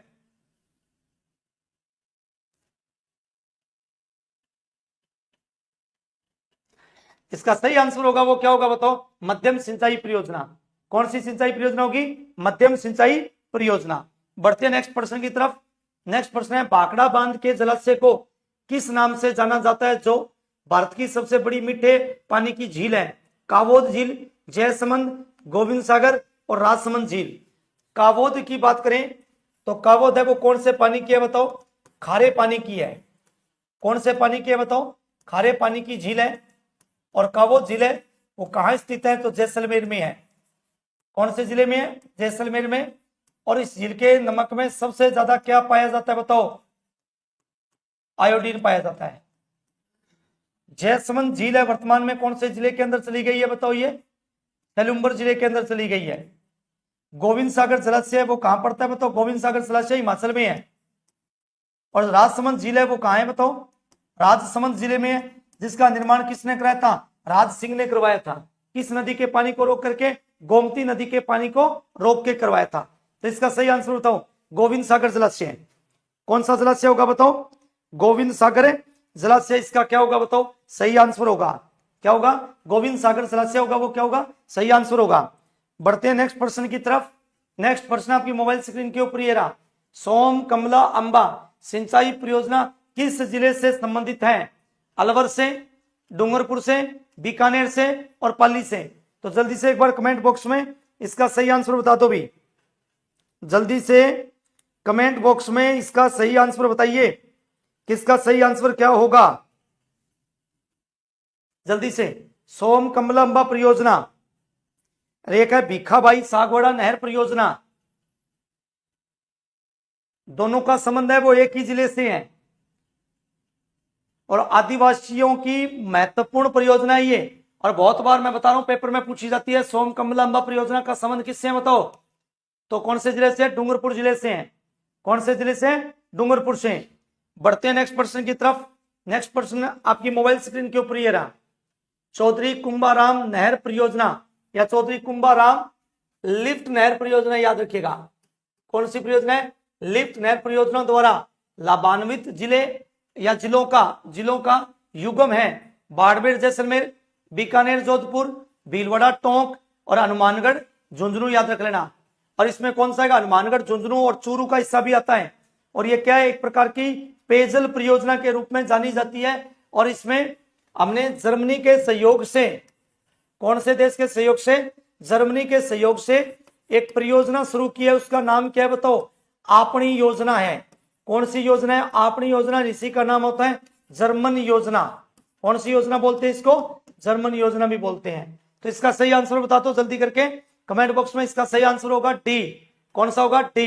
जिन लोगों ने इसका उत्तर डी दिया वो सारे लोग सही हैं। एमडी जाट डी बता रहे हैं, विजेंद्र कुमार डी बता रहे हैं। बिल्कुल जी, हनुमानगढ़, गंगानगर, और कभी कभार इसमें चूरू भी पूछ लेता है, और इसका पानी सिक्कर तक भी जाता है। किसका? तो चौधरी कुंभाराम आर्य लिफ्ट नहर का। पहले नाम था इसका नोहर सावा लिफ्ट नहर था। बढ़ते नेक्स्ट प्रश्न की तरफ। नेक्स्ट प्रश्न आ गया आपकी मोबाइल स्क्रीन के ऊपर। प्रश्न है राजस्थान फीडर की राजस्थान में लंबाई बताइएगा। राजस्थान फीडर की राजस्थान में लंबाई कितनी है ये आपने बतानी है। तो जल्दी से कमेंट बॉक्स में कमेंट करके बताइए इसका राइट आंसर क्या होगा। बिल्कुल, क्या आंसर रहने वाला इसका? इंदिरा गांधी नहर के अंदर जब इसका निर्माण कार्य प्रारंभ हुआ तो इसे दो रूपों में जाना गया। एक तो जाना गया राजस्थान फीडर और एक जाना गया था मुख्य नहर। और इंदिरा गांधी नहर की लंबाई हरिके बैराज से मोहनगढ़ तक है 649 किलोमीटर, जिसके दो टुकड़े होंगे, राजस्थान फीडर के रूप में और मुख्य नहर के रूप में। अब मुख्य नहर की कहां पूछी है? राजस्थान में लंबाई पूछी है। तो देखो राजस्थान फीडर की लंबाई है वो है 204 किलोमीटर, जिसमें 189 किलोमीटर आपकी कहां मिलेगी बताओ? पंजाब व हरियाणा में, पंजाब व हरियाणा के अंदर। और उसके बाद में जो बचती लंबाई है आपकी, वो लंबाई कितने किलोमीटर बचती है बताओ? लगभग 35 किलोमीटर जो लंबाई है आपकी, वो लंबाई कहां है बताओ? 20 किलोमीटर नहीं है जी, 20 किलोमीटर लंबाई नहीं है राजस्थान फीडर की। राजस्थान में लंबाई नहीं, गलत है ये। 20 किलोमीटर कैसे हो जाएगी? 35 किलोमीटर होगी, याद कर लेना। कितने किलोमीटर होगी? 35 किलोमीटर। ठीक है, आज का लास्ट प्रश्न आपकी मोबाइल स्क्रीन के ऊपर ये रहा। जामर कोटड़ा रॉक फॉस्फेट खदान कहां स्थित है? राजस्थान पुलिस कांस्टेबल 2020 में फर्स्ट का पारी में पूछा गया था। जामर कोटड़ा रॉक फॉस्फेट खदान कहां है? उदयपुर में, जयपुर में, जैसलमेर में और बीकानेर में। जल्दी से इसका सही आंसर बता दो। कौन से जिलों में? 4 जिले आपके मोबाइल स्क्रीन के ऊपर है। पहला उदयपुर, जयपुर, कौन सा? जैसलमेर और बीकानेर। जल्दी से इसका सही आंसर बताओ। बिल्कुल, कौन सा आएगा बताओ? उदयपुर। कौन सा आएगा? उदयपुर। क्या है बताओ? जामर कोटड़ा। और जामर कोटड़ा किसके लिए फेमस है बताओ? तो याद रख लेना, रॉक फॉस्फेट के लिए फेमस है, या रॉक है फॉस्फेट के लिए फेमस है। रॉक फॉस्फेट का प्रयोग करते हैं किसके लिए बताओ? भूमि की अम्लीयता को कम करने में। अम्लीयता को क्या करने में बताओ? कम करने में, कम करने में किया जाता है। रॉक फॉस्फेट है उसकी सबसे बड़ी खान, भारत की भी सबसे बड़ी है ये, भारत की सबसे बड़ी खान, सबसे बड़ी खान। अब देखिए आप कहीं जा रहे हैं, आपके आगे आपका कोई फ्रेंड निकल गया तो आप क्या करते हो? रुक जा। वो कहता है मैं नहीं रुकता, तो आप कहते हो जा मर। क्या होगा? जा मर, रुक जा, रॉक फॉस्फेट, जा मर, जामर कोटड़ा। तो सबसे फेमस खान जो है वो कौन सी है बताओ? जामर कोटड़ा की खान है। और इस खान को क्या दिया गया था? वर्ष 1999 में, वर्ष 1999 में क्या दिया था? सर्वश्रेष्ठ खान चुनी गई थी। ये सर्वश्रेष्ठ खान चुनी गई थी। कौन सी बताओ? जामर कोटड़ा की खान। कहां कहां इसका उत्पादन होता है? तो उदयपुर के अंदर इसकी फेमस 3 खानी है। पहला है जामर कोटड़ा, दूसरा आता है दाकन कोटड़ा और तीसरा आता है मातून क्षेत्र। उसके बाद में जैसलमेर में आता है पहला बिरमानिया क्षेत्र, दूसरा लाठी सीरीज जिसमें 2 स्थान आएंगे मोहनगढ़ और पोखरण। और उसके बाद में सीकर के अंदर आएगा अचरोल, सॉरी जयपुर के अंदर आएगा अचरोल, सीकर के अंदर आएगा कर्णपुरा। ये प्रमुख खानी है किसकी बताओ? रॉक फॉस्फेट की प्रमुख खानी है। बढ़ते हैं नेक्स्ट प्रश्न की तरफ। नेक्स्ट प्रश्न आपके मोबाइल स्क्रीन के ऊपर ये रहा। ये जेल प्रेरी में प्रश्न पूछा गया है। राज्य में लोहे के औजारों के निर्माण में कौन सा जिला प्रसिद्ध है? लोहे के औजार में झुंझुनू, राजसमंद, जयपुर और नागौर। जल्दी से कमेंट करके बताइएगा। और आज का ज्योग्राफी का ये आपका लास्ट प्रश्न है, तो जल्दी से कमेंट में इसका सही आंसर बता दे। चारों में से कौन सा होगा? तो झुंझुनू नहीं है, याद कर लेना। राजसमंद भी नहीं है। अब बच्चे कितने ऑप्शन आपके? 2। तो किसे जाना जाता है बताओ? धातु नगरी के नाम से किसे जानते हैं बताओ? नागौर को। और किसको जानते हैं? नागौर को। तांबा नगरी के नाम से किसको जानते हैं? झुंझुनू को जानते हैं। संगमरमर नगरी के नाम से राजसमंद को। और राजस्थान की राजधानी के रूप में किसे जानते हैं? जयपुर के रूप में जानते हैं। किसके रूप में जानते हैं? जयपुर के रूप में। तो आज के लिए इतना ही। अब बाकी अब सर आ रहे हैं, बाकी की क्लास जो हिस्ट्री और आपकी पॉलिटिकल साइंस है उनके प्रश्न आपको करवाए जाएंगे, तो बने रहिएगा। एक बार क्लास को सभी ग्रुपों में क्या करते हैं, शेयर करते हैं, वीडियो को लाइक करना न भूलें और चैनल को सब्सक्राइब करना न भूलें। धन्यवाद।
चलो भी नमस्कार सभी विद्यार्थियों को।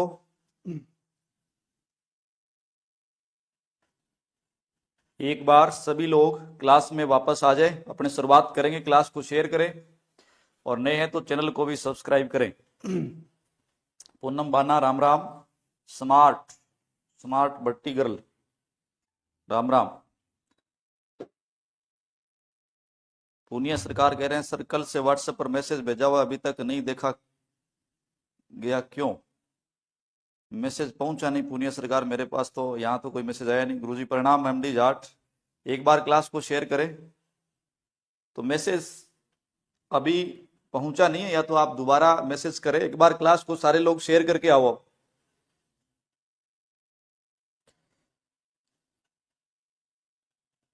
हाँ, महावीर राम राम। कल से आगे आज हम बात करेंगे, कल जहां तक पढ़ा उससे आगे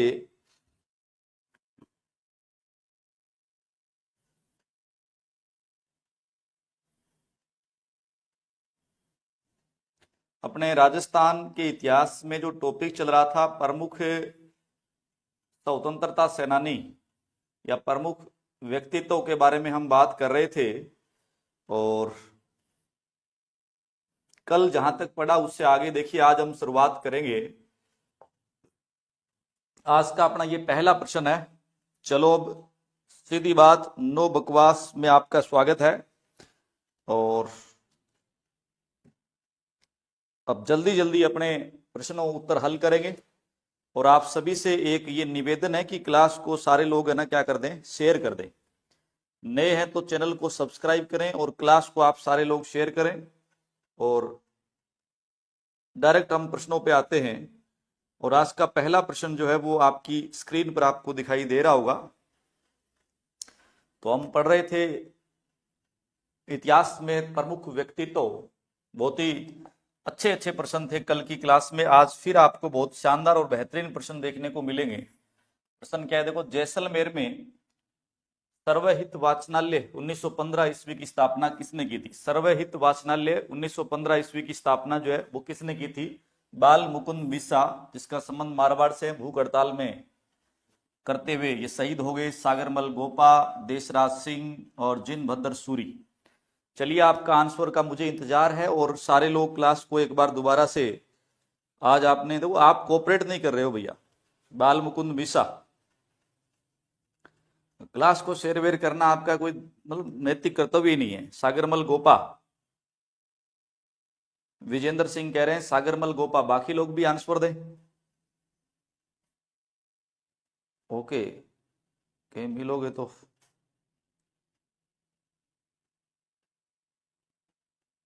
अरे बाना साहब, पूनम बाना साहब इधर आओ, धक्को मार बाहर गाड़ो। बी उत्तर आ रहे है। बी को मतलब की है सागरमल गोपा, एकदम एग्जैक्ट उत्तर होगा। चलिए आज का अगला प्रश्न, निम्न में से किस आयोग ने यह सिद्ध किया था कि सागरमल गोपा ने आत्महत्या की थी? यह ऐसा कौन सा आयोग था जिसने यह सिद्ध किया था कि सागरमल गोपा ने आत्महत्या की? वैसे इसको जेल में मिट्टी का तेल छिड़ककर इसे जिंदा जला दिया गया था सागरमल गोपा जी को। बिंदुलाल भट्टाचार्य आयोग का संबंध आप पढ़ते हो बिजोलिया किसान आंदोलन से है ना, इसका संबंध तो किससे है? बिजोलिया किसान आंदोलन से हैं। बिजोलिया किसान आंदोलन के दौरान गठित आयोग था ये, बिंदुलाल भट्टाचार्य जो आयोग था, ठीक है। और ट्रेंच आयोग आपको पता है, बेंगू के अंदर गोविंदपुरा गांव में जो गोलियां चलाई थी। टेलर आयोग का संबंध किससे है? कुशाल सिंह चंपावत से। ठाकुर कुशाल सिंह चंपावत से टेलर आयोग का जो संबंध है वो कुशाल सिंह चंपावत से। तो इसका जो सही आंसर हो जाएगा वो क्या हो जाएगा? ए राइट आंसर होगा। देखो, निम्न में से किस आयोग ने यह सिद्ध किया था कि सागरमल गोपा ने आत्महत्या की थी? तो आपका उत्तर होगा गोपाल स्वरूप पाठक आयोग। क्या आंसर होगा? गोपाल स्वरूप पाठक आयोग, ठीक है ना, पाठक आयोग, बिल्कुल, बहुत बढ़िया। क्लास को जिन्होंने अभी तक शेयर नहीं किया वो क्लास को शेयर करें, क्लास को लाइक भी करें और चैनल को भी आप सब्सक्राइब करें। अभी तक आपने क्लास को शेयर नहीं किया मेरे को लग रहा है। चलिए, एसके सेन, सुहास जी कोटि कोटि नमन, कोटि कोटि भैया, कोटि कोटि इनाओ। चलिए बढ़ते हैं। आज का अगला प्रश्न आपकी स्क्रीन पर आ चुका है। निम्न में से वह क्रांतिकारी जो सबसे कम उम्र में शहीद हुए थे? अर्जुन लाल सेठी, प्रताप सिंह बारठ, जोरावर सिंह बारठ और रामकरण जोशी। आंसर दीजिएगा।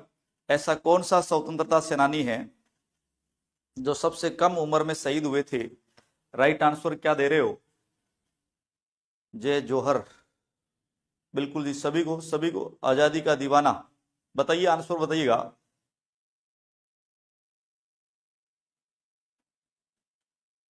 चलिए, सही जो आंसर है वो आपका क्या आ रहा है इसके अंदर? कौन सा क्रांतिकारी है तो बताइए। तो आपने बताया जो सबसे कम उम्र में शहीद हुए थे कौन थे? प्रताप सिंह बारठ। बहुत बढ़िया, राइट आंसर क्या हो गया? प्रताप सिंह बारठ जो है इसका सही आंसर होगा। बहुत अच्छा, प्रताप सिंह बारठ, हाँ बिल्कुल बिल्कुल, इसका जो सही आंसर होगा वो क्या होगा? प्रताप सिंह बारठ जो है इसका सही आंसर होगा। बढ़ते हैं अपने आज के अगले प्रश्न की ओर जो आपकी स्क्रीन पर आ चुका है। प्रश्न क्या है देखिए, किन क्रांतिकारियों ने मिलकर 23 दिसंबर 1912 ईस्वी को दिल्ली के चांदनी चौक पर लॉर्ड हार्डिंग पर बम फेंका था? तो ऐसे कौन से किन क्रांतिकारियों ने मिलकर 23 दिसंबर 1912 ईस्वी को दिल्ली के चांदनी चौक पर हार्डिंग बम फेंका था? तो जोरावर सिंह बारठ, प्रताप सिंह बारठ, केसरी सिंह बारठ, 1 और 2 दोनों। चलिए बताइएगा, जल्दी से आंसर बताइएगा। बताओ भाई, राइट आंसर क्या होगा? तो आप समझ गए होंगे इस प्रश्न को। दो ऐसे प्रश्नों में तुक्का भी मारना हो तो मैं हमेशा कहता हूं, अगर आप तुक्का मारना चाहते हो तो उपयुक्त सभी कर दें, वो है तो वो कर दो, इनमें से कोई नहीं है तो वो कर दो। अब यहां पर भारी क्या पड़ेगा?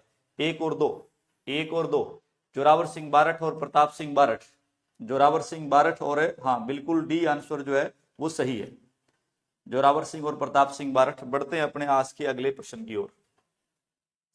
अगला प्रश्न क्या है देखिए, आपकी स्क्रीन पर आ चुका है। चार्ल्स क्लीवलैंड ने प्रताप सिंह बारठ को किस जेल में घोर यातनाएं दी थी? प्रताप सिंह बारठ को कौन सी जेल में घोर यातनाएं दी गई थी? जल्दी से आंसर दीजिए। हाँ बताइएगा अभी, राइट आंसर क्या होगा बताइएगा। चार्ल्स क्लीवलैंड ने प्रताप सिंह बारठ को 1893 से 1918 इनका टाइम पीरियड है, छोटी उम्र में शहीद हुए थे। तो बताना है किस जेल में घोर यातनाएं दी गई थी? बरेली जेल में, झुमका गिरा बरेली के बाजार में, है ना, वो है प्रताप सिंह बारठ। कौन सी जेल है? बरेली जेल है। कौन सी जेल है अभी? जेल कौन सी होगी? बरेली जेल। वेरी गुड, सभी का आंसर जो है वो अधिकतर आंसर सही आ रहे हैं, बहुत अच्छी बात है, मतलब आपको ये भी पता है। चलो जी, बहुत बढ़िया बहुत बढ़िया। बढ़ते हैं आज के अगले प्रश्न की ओर। देखिए, ये क्लास सीधी बात नो बकवास की क्लास रहती है अपनी, इसमें कोई बहुत ज्यादा व्याख्या की जरूरत है नहीं, आपको ज्ञान बांटने की, सब लोग यहाँ ज्ञानी है। इस क्लास का मकसद केवल और केवल एक है कि आप अपना प्रैक्टिस करें, आपने जो पढ़ा है उसका अभ्यास करें, बस ये एक ही उद्देश्य है। क्योंकि वैसे भी आपको पता है हिस्ट्री और कल्चर में ज्यादा समझाने की गुंजाइश होती नहीं, जो होता है वो सीधा ही होता है। तो बताइएगा, निम्न में से वह कौन सा क्रांतिकारी है जिसे 1857 की क्रांति में सर्वप्रथम फांसी पर लटकाया गया था तथा इस व्यक्ति को राजस्थान का मंगल पांडे भी कहते हैं? वेरी गुड, क्लास में आनंद गोनिया रिवाज तो थे, क्लास की सांड बिठा दी थी आज। बताओ भाई, उत्तर क्या होगा? अमरचंद बांठिया। क्या उत्तर दे रहे हो सभी लोग? उत्तर क्या दे रहे हो? डी। डी का मतलब वेरी गुड। अमरचंद बांठिया 1857 की क्रांति के भामाशाह बीकानेर, है ना। अमरचंद बांठिया जो है ना, ये इन्हें फांसी दी गई थी। बीकानेर का प्रथम शहीद माना जाता है। इसे राजस्थान का मंगल पांडे भी कहते हैं। क्या कहते हैं? राजस्थान का इन्हें मंगल पांडे। बिल्कुल AK-47 ने सारी बातें लिख दी। ग्वालियर बाजार मध्य प्रदेश पेड़ के नीचे लटकाकर। बहुत बढ़िया। चलिए बढ़ते हैं आज के अगले प्रश्न की ओर। इससे पहले राजस्थान की राज व्यवस्था का बैच और भारतीय संविधान का दोनों बैच अपने प्रारंभ है, ठीक है। और इसके अंदर आपको क्या करना है, ये इन बैचों को पहले मैं 7 अगस्त से शुरू करने वाला था, पर अब 15 अगस्त को इन बैचों को अपन शुरू करेंगे। कब शुरू करेंगे? 15 अगस्त को ये तमाम बैच स्टार्ट होंगे। और 15 अगस्त के दिन इस पे बहुत बड़ा ऑफर, अभी तो इसकी प्राइस 149 है, तो आपको ऑफर भी मिलेगा, तो अभी इनको परचेज भी मत करिएगा, ऑफर भी आपको दिया जाएगा। निम्न में से किसे 1857 की क्रांति का भामाशाह कहते हैं? 1857 की क्रांति का भामाशाह अभी हमने पढ़ा है, दामोदर दास राठी, अमरचंद सेठिया, गोपाल सिंह खरवा और अमरचंद बांठिया। बताओ 1857 की क्रांति का भामाशाह किसे कहा जाता है? अभी अभी हमने बात करके गए हैं।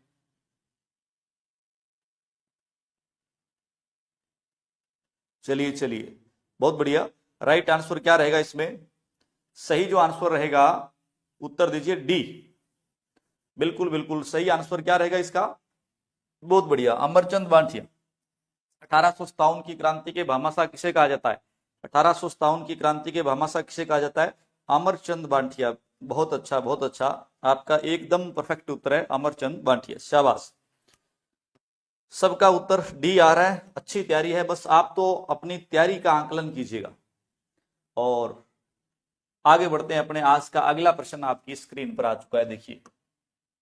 अच्छा, कल का जो टॉपिक रहेगा मैं आपको बता दूं, राजस्थान की चित्रकला। कल हम कल्चर का टॉपिक लेके आएंगे, राजस्थान की चित्रकला लेके आऊंगा मैं। कल्चर में थोड़ा कठिन टॉपिक है, इसमें चित्रकला में आपको पता है चित्रकार वगैरह बहुत है। तो कल का हमारा टॉपिक अगर आप पढ़ के आओ, अपना सिर्फ अभ्यास करना चाहते हो, तो मैं पहले आज से टॉपिक आपको बता दिया करूंगा, कल ये रहेगा। तो कल का टॉपिक अपना चित्रकला का टॉपिक है, कल इसको पढ़ के आना और इसके अच्छे अच्छे प्रश्न लेके आएंगे अपने। बताइए, विजय सिंह पथिक के बारे में बताना आपको। विजय सिंह पथिक जो है, राजस्थान केसरी समाचार का प्रकाशन कहां से किया? राजस्थान केसरी समाचार पत्र का प्रकाशन कहां से किया था? वर्धा से। राजस्थान सेवा संघ भी वर्धा में बनाया गया था, ठीक है ना। राजस्थान सेवा संघ भी कहां बनाया गया था? वर्धा में। वर्धा महाराष्ट्र में, वेरी गुड, ठीक है ना। राजस्थान सेवा संघ, राजस्थान सेवा संघ जो है ये कब बनाया गया था? 1919 में बनाया गया। और मारवाड़ सेवा संघ इसके बाद में बना। मारवाड़ सेवा संघ जो बना था ये 1920 में बना। मारवाड़ सेवा संघ 20 में बना और राजस्थान सेवा संघ 1919 में बना, ठीक है। तो सही जो आंसर रहेगा इसका क्या रहेगा? वर्धा। राजस्थान सेवा संघ भी कहां बना था? वर्धा में बना था, ठीक है। बढ़ते हैं अपने अगले प्रश्न की ओर। एक बार फिर से क्लास को शेयर, लाइक और चैनल को सब्सक्राइब करें। मुझे आनंद बिल्कुल भी नहीं आ रहा है आज की क्लास में भैया। आपसे ये उम्मीद और अपेक्षा नहीं रहती कि आप हमें हमेशा हमारे साथ रहते हो, हमें कोऑपरेट करते हो। तो क्लास को चलिए, खैर आज का अगला प्रश्न आपकी स्क्रीन पर आ चुका है और प्रश्न का आंसर दीजिएगा। जयपुर में महात्मा गांधी की प्रेरणा से चरखा संघ 1921 की स्थापना, चरखा संघ की स्थापना किसने की थी? बहुत ही बढ़िया प्रश्न है। चरखा संघ की स्थापना बताना है आपको। 1900 चरखा संघ प्रेरणा 1921 नहीं, सॉरी 27 है। 1927 में जयपुर में चरखा संघ की स्थापना जो है, 1927 में चरखा संघ की स्थापना किसने की थी बताइए? राइट आंसर क्या होगा? जमना लाल बजाज। शाबाश, सही जो उत्तर है, वेरी गुड। सही आंसर क्या होगा अपना? जमना लाल बजाज। और 1938 में जयपुर प्रजा मंडल के अध्यक्ष भी बने थे। 1938 में जमना लाल बजाज जो है ये जयपुर प्रजा मंडल के क्या बने थे? अध्यक्ष भी बने थे। जयपुर प्रजा मंडल के क्या बने थे? ये अध्यक्ष भी बने थे, ठीक है। तो राइट आंसर इसका क्या रहने वाला है अपना, सही जो उत्तर रहेगा वो रहेगा ए का मतलब जमनालाल बजाज, जमनालाल बजाज। बढ़ते हैं अपने आज के अगले प्रश्न की ओर जो आपकी स्क्रीन पर आ चुका है। प्रश्न क्या है एक बार इसको ध्यान से देखिएगा। जमनालाल बजाज को उदारतापूर्ण नीति के कारण ब्रिटिश सरकार ने कौन सी उपाधि दी थी, बताइए। जमनालाल बजाज को ब्रिटिश सरकार ने कौन सी उपाधि दी थी, बताओ, शाबाश बताइए। कौन सी उपाधि दी थी बताइएगा। केसर हिंद, राय बहादुर, नाइटहुड, इनमें से कोई नहीं, नाइटहुड इनमें से कोई नहीं। तो राइट आंसर क्या रहा है, बी का मतलब राय बहादुर, बी का मतलब आ रहा है राय बहादुर। आंसर दे रहे हो आप, बहुत बढ़िया। सही जो उत्तर होगा वो क्या होगा, राइट आंसर होगा राय बहादुर, वेरी गुड। राय बहादुर की उपाधि, ये खिताब दिया था, परंतु इन्होंने इस खिताब को जो है वो वापस लौटा दिया। इन्होंने क्या किया, इस खिताब को क्या किया भैया, इन्होंने इस खिताब को जो है वो क्या किया, वापस लौटा दिया था। इन्होंने ये जो खिताब है उसको क्या किया था, वापस लौटा दिया था। ठीक है, वेरी गुड। ये जो खिताब है इस खिताब को इन्होंने क्या किया था, वापस लौटा दिया था। चलिए बढ़ते हैं आज के अगले प्रश्न की ओर। आज का अगला प्रश्न देखिए आपकी स्क्रीन पर आ चुका है, और प्रश्न क्या है एक बार ध्यान से देखिएगा और जल्दी से अपना उत्तर देने का प्रयास करें। प्रश्न क्या है देखिए, राजस्थान के एकीकरण के पश्चात एक श्रेष्ठ मुख्यमंत्री की भूमिका किसने निर्वहन की।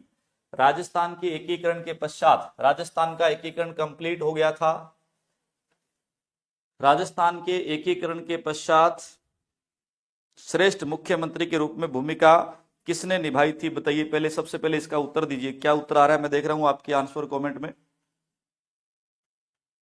बताओ भी। मोहनलाल, नीमचंद शर्मा जी उत्तर दे रहे हैं, रचना मीणा इसका बी आंसर दे रहे हैं। तो सभी का आंसर बी आ रहा है, बी का मतलब हीरालाल शास्त्री आ रहा है। AK-47 मोहनलाल सुखाड़िया दे रहे हैं। देखो थोड़ी सी ये बात है, मैं आपको बता दूं, मुझे पता है कि इस प्रश्न में आप गड़बड़ करोगे। तो देखो एकीकरण कंप्लीट कब हुआ था, 1 नवंबर 1956 में एकीकरण कंप्लीट हुआ। ये डेट आपको पहले तो पता है। देखो उत्तर देवे तो आदमी सोच समझ के देना चाहिए, खाली जोर मारिया उत्तर को नहीं आवा है ना। कई मियां मैं कई तो हुड़ी कर बांख बंद करके रिया अगले कलच के मां पड़ा है ओल है, ऐसे थोड़ा ही होता। पेपर में सिलेक्शन करवाने के लिए आपको अपना दिमाग भी इस्तेमाल करना होगा। तो देखिए आपको एक मुख्यमंत्री मोहनलाल सुखाड़िया के बारे में, चलो 1954 में ये सीएम बना था, 1971 तक ये भी लगभग पता है सबको, यानी लगभग 17 वर्षों तक ये राजस्थान के सीएम रहे थे। लगभग कितने सालों तक सीएम रहे थे, लगभग 17 सालों तक राजस्थान के सीएम रहे थे। कितने साल तक, 17 साल तक। तो 1956, 54 और 71 के बीच में आता है भैया मेरे हिसाब से। तो मुख्यमंत्री कौन हो गए, मोहनलाल। अब कई तो सीधो मैं कहूं एकीकरण और देश की आजादी, संविधान लागू, सारों की पहल पोती समझ लिया, पहलो कुछ है। तो कई पहले हम क्या कर दियो, सीधो हीरालाल शास्त्री के, पहलो सीएम तो हीरालाल शास्त्री था। ऐसे मत करो, मरवाओगे आप, है ना। आपको सिलेक्शन करवाने के लिए ज्यादा से ज्यादा इसलिए प्रैक्टिस करनी चाहिए। और यूट्यूब मेरे अनुसार पे यूट्यूब कोई वैसे पढ़ने का जरिया तो होता नहीं कि भाई यूट्यूब पे आपको कुछ समझाया जाए, पूरा टॉपिक समझाया जाए, बताया जाए, ऐसा तो कुछ होता नहीं है ना, क्योंकि फ्री में कोई पढ़ता भी नहीं। यूट्यूब का उद्देश्य मेरे अनुसार एक ही है कि यूट्यूब के ऊपर जो डेली क्लासें आती है अपनी MCQ की, इनमें आपका प्रैक्टिस अच्छी होती रहे, बस आप प्रश्न उत्तर करते रहे, ये आपके लिए इनफ रहेगा। बताइए आगे। हीरालाल शास्त्री वाले, हाँ यही हुआ अभी। अब करा के जनता मारे जोर कड़च कड़च के मां पड़ा के करा, देखे ही को नहीं। सिलेक्शन करवाने के लिए आप अपना दिमाग को विकसित करना पड़ेगा, दिमाग का मैच्योरिटी लेवल बढ़ाना पड़ेगा। चलिए आजो आगे। स्वतंत्रता सेनानी रामकरण जोशी का संबंध था, बताओ। रामकरण जी जोशी का संबंध किससे था, बताओ। स्वतंत्रता सेनानी रामकरण जोशी जी का संबंध बताओ, जल्दी बताओ। रामकरण जोशी जी के बारे में बताइएगा, इनका संबंध कहां से है। इन्होंने अपनी जयपुर प्रजामंडल में भी अपनी सक्रिय भूमिका निभाई थी। दोसा बिल्कुल, बिट्टू संस्कारी AK, पूनम बाना बी, रचना बी, सभी लोग इसका आंसर दोसा देने का प्रयास कर रहे हैं और कई लोग कोशिश कर रहे हैं कि देखते हैं क्या होगा। चलो जी, सबका, रचना, कौशल्या, पूनम, सबका आंसर जो है वो बिल्कुल बिल्कुल आंसर सही है बी। आज का अगला प्रश्न देखिए आपकी स्क्रीन पर है। चलो जी, अगले प्रश्न का आंसर दीजिए आप। अलवर का शिमला, अलवर लिखा है ये, अलवर का शिमला कहे जाने वाले कंपनी बाग में ध्वजारोहण किस क्रांतिकारी ने किया था, बताइए। अलवर का शिमला कहे जाने वाले कंपनी बाग में ध्वजारोहण किस क्रांतिकारी ने किया था, बताइए। राइट आंसर क्या होगा? सही आंसर दीजिए, इसका सही आंसर क्या होगा? भवानी सहाय, वेरी गुड। AK-47 बिट्टू ने उत्तर दे दिया है। MD जाट, जोबनेर जयपुर, राधे राधे। चलो जी, थारी रामरूमी कौन निबड़ा एक तो कट्ठे कट्ठे रामरूमी करिया होते। चलो इसका उत्तर क्या आ गया? भवानी साई शर्मा पे लॉक कर दे अपने, बी पे लॉक कर रहा हूं मैं। भवानी साई पर लॉक कर दिया और आपका उत्तर एकदम एग्जैक्ट। अलवर का शिमला कहे जाने वाले कंपनी बाग में ध्वजारोहण किस क्रांतिकारी ने किया था कंपनी बाग में? तो आपका उत्तर होगा भवानी साय शर्मा। सही आंसर होगा भवानी साय शर्मा। बढ़ते हैं अगले प्रश्न की ओर। अलवर में हिंदुस्तान सोशलिस्ट रिपब्लिकन आर्मी नामक संस्था का नेतृत्व किसने किया?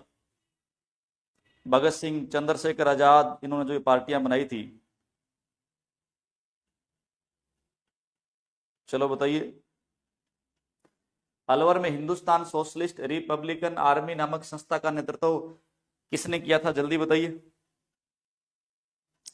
अभी अभी अलवर की बात चल रही थी, तो अलवर में आपको पता ही है क्या क्या होता है। अलवर में अभी आपने उत्तर दिया वो अभी दे दो, बताइए जल्दी से आंसर बताइए। तो अलवर में तो कौन था? अलवर की बात आए, आपको नहीं आ रहा तो भवानी साय शर्मा कीजिएगा। अलवर में हिंदुस्तान सोशलिस्ट रिपब्लिकन आर्मी नामक संस्था का नेतृत्व किसने किया था? भवानी साय शर्मा ने किया था। राइट आंसर क्या होगा? नहीं, ज्वाला प्रसाद नहीं होगा, प्रजामंडल में घुस गए आप। हिंदुस्तान वगैरह की बात करें ना पार्टी की, अपने आर्मी नामक जो संस्था थी, अंग्रेजों ने इसे नजरबंद भी कर दिया था। भवानी साय शर्मा होगा, एक नंबर आंसर होगा भवानी साय शर्मा। बढ़ते हैं अपने आज के अगले प्रश्न की ओर। बांसवाड़ा में जन जागृति पैदा करने के लिए भूपेंद्र नाथ त्रिवेदी ने संग्राम समाचार पत्र का प्रकाशन कहां से किया? संग्राम समाचार पत्र का प्रकाशन भूपेंद्र नाथ त्रिवेदी ने कहां से किया था? बताइए जल्दी से बताइए बताइए भी। संग्राम जो समाचार पत्र है उसका प्रकाशन कहां से किया? जल्दी बताइए। संग्राम जो है ना, संग्राम समाचार पत्र का प्रकाशन कहां से किया? जल्दी से बताना है। तो राइट आंसर क्या हो जाएगा? बंबई। संग्राम नामक समाचार पत्र का जो प्रकाशन है, संग्राम नामक समाचार पत्र का प्रकाशन कहां से किया था? बंबई से। बढ़ते हैं अपने आज के अगले प्रश्न की ओर। अगला प्रश्न क्या कहता है? निम्न में से वह क्रांतिकारी जो एक श्रेष्ठ कवि व लेखक भी था। हाँ, स्मार्ट ब्यूटी गर्ल, बिल्कुल जी, आगे बढ़ो। अगले प्रश्न का उत्तर दीजिएगा। कौन सा क्रांतिकारी था जो श्रेष्ठ कवि भी था, जिसने बहुत सारी रचनाएं लिखी? बी केसरी, बी का मतलब मोतीलाल तेजावत। सी रचना मीणा कह रहे हैं केसरी सिंह बारठ। बाकी और क्या कह रहे हैं? चेतावनी रा चुंगटिया पुस्तक लिखी थी उन्होंने। रेनू, बिल्कुल सी उत्तर दे रहे हैं। हाँ, राइट आंसर क्या हो गया भैया? चेतावनी रा चुंगटिया, रूठी रानी, प्रताप चरित्र, दुर्गादास चरित्र, राज सिंह चरित्र, है ना, कुछ किताबें याद रखना इसकी। प्रताप चरित्र, दुर्गादास चरित्र, राज सिंह चरित्र, ये सारी जो पुस्तकें इसी की है भी, है ना, ये आपको पता ही है, ठीक है ना। रूठी रानी, चेतावनी रा चुंगटिया, बिल्कुल सी आंसर हो गया। महान कवि व साहसिक क्रांतिकारी केसरी सिंह बारठ को 1914 ईस्वी में किस जेल में बंदी बनाया गया था? बताइए, केसरी सिंह बारठ को कौन सी जेल में बंदी बनाया गया? उत्तर दीजिएगा। बताओ भी, केसरी सिंह बारठ जो है इन्हें कौन सी जेल में बंदी बनाया गया? जल्दी बताइए, राइट आंसर क्या होगा? केसरी सिंह बारठ जो एक कवि भी थे, 1914 ईस्वी में किस जेल में इन्हें बंदी बनाकर रखा गया था? सही उत्तर क्या आ रहा है इसका? बी आंसर दे रहे हैं, पीके बी। इसको कहां पर बंदी बनाया गया था? हजारीबाग। कौन सी जेल है? हजारीबाग जेल के अंदर। बिल्कुल जी, आंसर जो है वो क्या आ रहा है? बी नहीं है, ए है। पीके साहब बी उत्तर पिछले का दिया है इसका, तो इसका राइट आंसर हजारीबाग होगा। झारखंड के अंदर पड़ता है ये स्थान। हजारीबाग स्थान कहां पड़ता है? झारखंड में। हजारीबाग झारखंड के अंदर इन्हें जेल में रखा गया था। उत्तर होगा ए का मतलब हजारीबाग। हजारीबाग के अंदर इन्हें क्या रखा गया था? हजारीबाग के अंदर इन्हें जेल में रखा गया था। बढ़ते हैं, आज का अगला प्रश्न देखिए। किस क्रांतिकारी ने ब्रिटिश सरकार से बचने के लिए अपना नाम अमरचंद बैरागी कर दिया? ब्रिटिश सरकार से बचने के लिए अपना नाम जो है वो अमरचंद बैरागी किया। बताओ भाई, कौन से क्रांतिकारी है? जल्दी से आंसर दीजिए। राइट आंसर क्या होगा? ए उत्तर दे रहे हैं अर्जुन लाल सेठी। अच्छा, वो हजारीबाग पिछले का था। इसका उत्तर दीजिए सी, जोरावर सिंह बारठ। नीमचंद शर्मा जी कह रहे हैं जोरावर सिंह बारठ। जल्दी जल्दी उत्तर दीजिए, शाबाश। बिल्कुल बिल्कुल बिल्कुल सही जो आंसर है,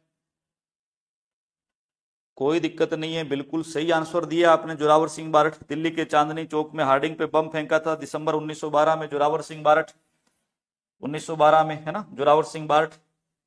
स्मार्ट ब्यूटी गर्ल भी सही उत्तर दे रहे हैं। बढ़ते हैं अपने आज के अगले प्रश्न की ओर। किस वर्ष ज्वाला प्रसाद जिज्ञासु व जौहरी लाल इंदू ने मिलकर धौलपुर में नागरी प्रचारणी की सभा स्थापना की?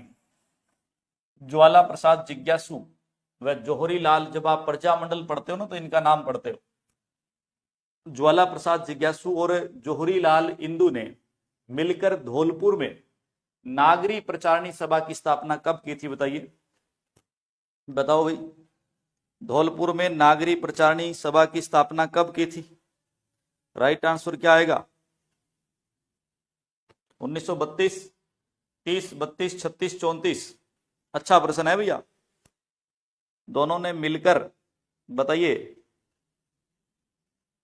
1934 आंसर होगा इसका। 1934 ईस्वी में बी नहीं हुआ, 1932 नहीं है। 1934 में ज्वाला प्रसाद जिज्ञासु और जौहरी लाल इंदू, जो जौहरी आदमी होता है उसे जिज्ञासा होती है ना। 1934 उत्तर होगा भी। बढ़ते हैं आज के अगले प्रश्न की ओर।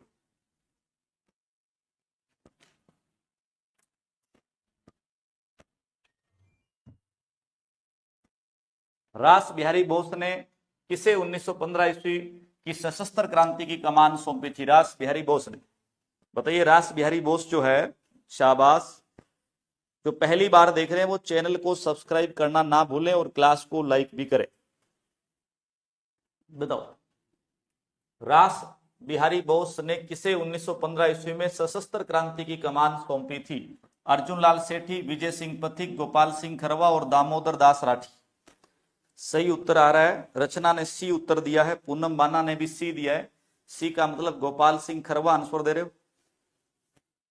सी का मतलब आप आंसर दे रहे हो गोपाल सिंह खरवा। बिल्कुल, रेणु ने भी सी आंसर दे दिया, तो फिर अपने भी सी को लॉक कर देते हैं। बाकी लोग इस इंतजार में है कि उत्तर क्या होगा तब देंगे, वो भी उत्तर दे दे। सभी लोग अपना अपना उत्तर दे दो बोले। अब उत्तर क्या होगा? गोपाल सिंह खरवा होगा। राइट आंसर होगा गोपाल सिंह खरवा। बढ़ते हैं आज के अगले प्रश्न की ओर। तो ये सारे जो कोर्सेज है हमारे 15 अगस्त से हम स्टार्ट करेंगे। आप प्ले स्टोर में जाकर कंपटीशन तैयारी ऐप को डाउनलोड कर लें। इनकी विशेषताएं क्या है सबको पता है। इसमें कोर्स भी फ्री है, एमसीक्यू प्रश्न भी होंगे, पीवाईक्यू प्रश्न भी होंगे, एमसीक्यू और पीवाईक्यू प्रश्नों का वीडियो भी होगा। एक तो इसमें कोर्स फ्री रहेगा, नोट्स ई नोट्स फ्री रहेंगे, बुकलेट जो है, और इसके अलावा आपको क्या करेंगे, लगभग 50 प्रश्नों का प्रत्येक टॉपिक का एक वीडियो सॉल्यूशन दिया जाएगा आपको, जिसमें PYQ और MCQ प्रश्न होंगे। चलिए, 1927 ईस्वी में सस्ता साहित्य मंडल की स्थापना किसने की, बताओ। 1927 ईस्वी में सस्ता साहित्य मंडल की स्थापना किसने की? सस्ता साहित्य मंडल की स्थापना बताना है, बताइए। 1927 ईस्वी में सस्ता साहित्य मंडल की स्थापना किसने की थी? गोकुल भाई भट्ट ने, हरिभाऊ किंकर ने, माणिक्यलाल वर्मा ने, हरिभाऊ उपाध्याय ने। जल्दी से आंसर दीजिए। सस्ता साहित्य मंडल की स्थापना किसके द्वारा की गई, बताइए, किसके द्वारा की गई? गोकुल भाई भट्ट, हरिभाऊ किंकर, माणिक्यलाल वर्मा और हरिभाऊ उपाध्याय। तो इसका जो सही आंसर होगा वो क्या होगा? सही आंसर क्या होगा? हरिभाऊ उपाध्याय। राइट आंसर होगा हरिभाऊ। देखो, 1927 में सस्ता साहित्य मंडल है ना, कौन सा साहित्य? सस्ता साहित्य मंडल की स्थापना जो है हरिभाऊ उपाध्याय, इसका सही आंसर होगा। आज का अगला प्रश्न देखिए। राजस्थान के किस स्वतंत्रता सेनानी ने विनोबा भावे के भूदान आंदोलन में अपना सक्रिय योगदान दिया था? भूदान आंदोलन में अपना सक्रिय योगदान किसके द्वारा दिया गया था, बताइएगा। भूदान आंदोलन में विनोबा भावे का जो भूदान आंदोलन था, उसमें अपनी सक्रिय भूमिका निभाने वाले व्यक्ति कौन थे? उसमें अपनी सक्रिय भूमिका निभाने वाले व्यक्ति कौन थे? सेठ दामोदर दास राठी, गोकुल भाई भट्ट, जमनालाल बजाज और जय नारायण व्यास। चलिए बताइए, आप अपना उत्तर दीजिएगा। तो स्मार्ट ब्यूटी गर्ल ने डी आंसर ठोक दिया है। नीमचंद शर्मा, हरिभाऊ उपाध्याय, यहाँ इसका उत्तर दो भैया। क्या उत्तर आ रहा है? विनोबा भावे के भूदान आंदोलन में सक्रिय भूमिका किसके द्वारा निभाई गई? बिल्कुल राइट आंसर होगा गोकुल भाई भट्ट। गोकुल भाई भट्ट, इसका जो सही उत्तर होगा वो क्या होगा? सही उत्तर जो होगा वो होगा अपना गोकुल भाई भट्ट। बढ़ते हैं आज के अगले प्रश्न की ओर, जो आपकी स्क्रीन पर आ चुका है। और अगला प्रश्न क्या कहता है, देखिए। निम्न में से किसे भामाशाह नहीं कहते? अमरचंद बांटिया, नरसिंह दास अग्रवाल, सेठ दामोदर दास राठी और छगनलाल चौपासनी। बताओ भामाशाह कौन नहीं है इसमें से? बताइए, बताइए, इनमें से कौन जो है वो भामाशाह नहीं है? किसको भामाशाह नहीं कहते, बताइए, बताओ। राइट आंसर क्या आ गया? छगनलाल बिट्टू संस्कारी का आंसर है छगनलाल चौपासनी। लॉक कर दे भाई, छगनलाल चौपासनी। डी उत्तर को लॉक कर दिया जाए? बिल्कुल कर दिया। ये जोधपुर के स्वतंत्रता सेनानी थे, भामाशाह नहीं बल्कि जोधपुर के क्या थे? स्वतंत्रता सेनानी थे। मारवाड़ या जोधपुर के क्या थे? ये स्वतंत्रता सेनानी थे। मारवाड़ या जोधपुर के क्या थे? स्वतंत्रता सेनानी थे। बढ़ते हैं अपने अगले प्रश्न की ओर। 1889 ईस्वी में ब्यावर में राज्य की प्रथम सूती कपड़ा द कृष्णा मिल की स्थापना किसने की थी? बताइए, कृष्णा मिल की स्थापना किसके द्वारा की गई? ब्यावर में राज्य की प्रथम सूती वस्त्र मिल दामोदर दास राठी। AK-47 का उत्तर आ चुका है। बाकी बताओ, बताओ, शाबाश, जल्दी बताओ भैया, इतो टाइम को नहीं। आप मैं घेर गाल दू ना 7वां। पूनम बाना भी ए बता रहे हैं। दामोदर, दामोदर, ए ए ए, वेरी गुड। ये लो लगा दिया ताला भी। ए दामोदर दास राठी। सूती, प्रथम सूती कपड़ा द कृष्णा मिल की स्थापना किसके द्वारा की गई थी? 1889 में दामोदर दास राठी के द्वारा। अजय सिंह स्टडी सबका जो किशन सबका उत्तर जो है पीके सबका सही उत्तर है। चलो अगला प्रश्न देखिए। निम्न में से किसे शेर भरतपुर के नाम से जाना जाता है? शेर राजस्थान कौन है? शेर भरतपुर कौन है? तो आप बताओ, शेर भरतपुर के नाम से किसे जाना जाता है? बताओ भी। निम्न में से किसे जो है वो शेर भरतपुर के नाम से जाना जाता है? बताइए, बताओ, शाबाश। उत्तर क्या है? गोकुल जी। बिल्कुल, AK-47 ने गोकुल जी आंसर दिए। एक बार क्लास को अब शेयर करो भैया। अरे आज तो थे क्लास ने ले गई बैठ गया, और अब तक पिछले जितनी 20 मिनट से घंटा से क्लास ले रहा हूं, आधी घंटा से, एक बंदे ने खाली लाइक नहीं किया है। नया बंदा कह रहा हूं मैं, जिन्होंने कर रखा है वो ठीक है, जो नए बंदे हैं मैं उनकी बात कर रहा हूं। खाली एक बंदे ने जो है वो यहां पर क्या नहीं किया है, बताओ।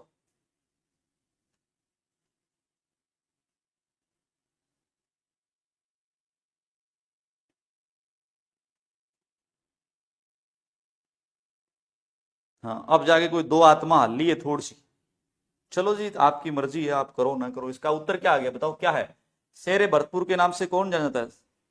शेर ए भरतपुर के नाम से कौन जाना जाता है? उत्तर दे दिया सबने?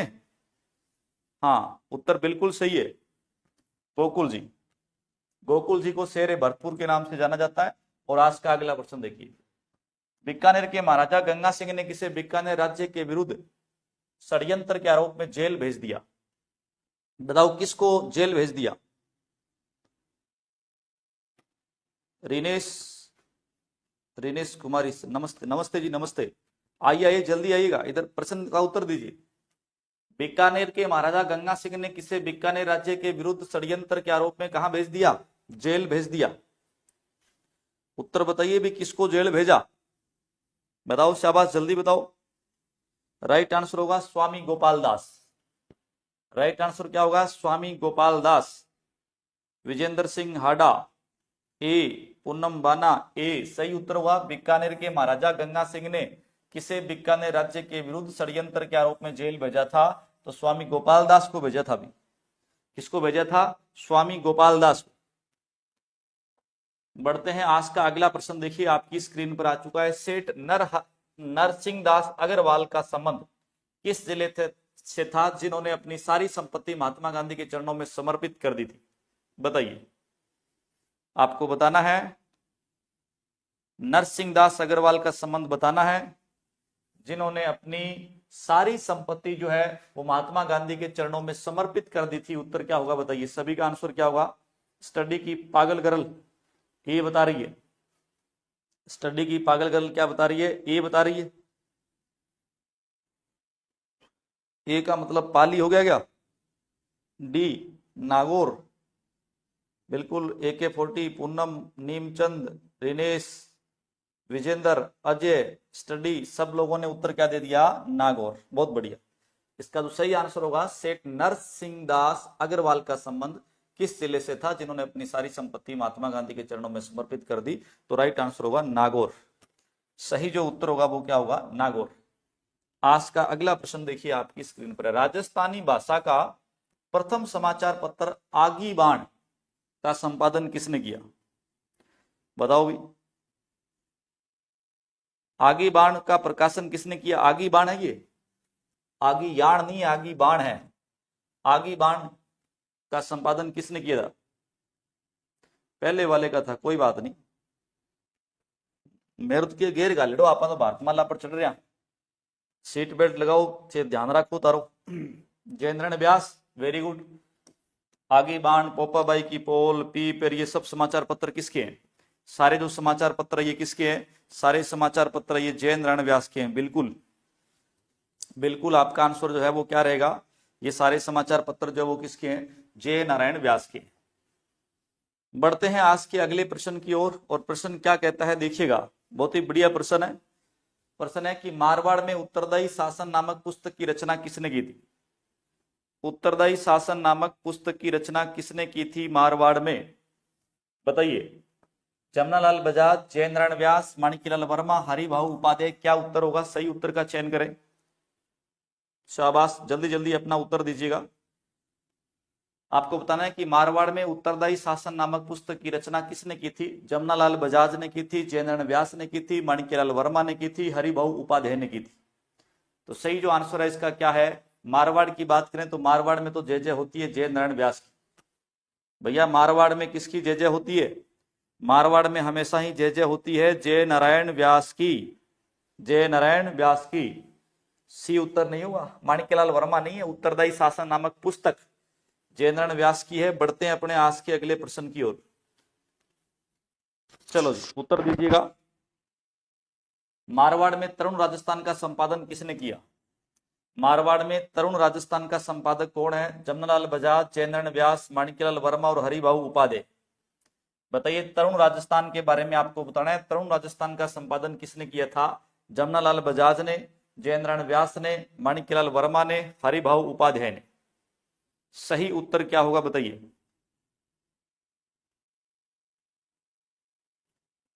तरुण राजस्थान का सही आंसर होगा जे नारायण व्यास।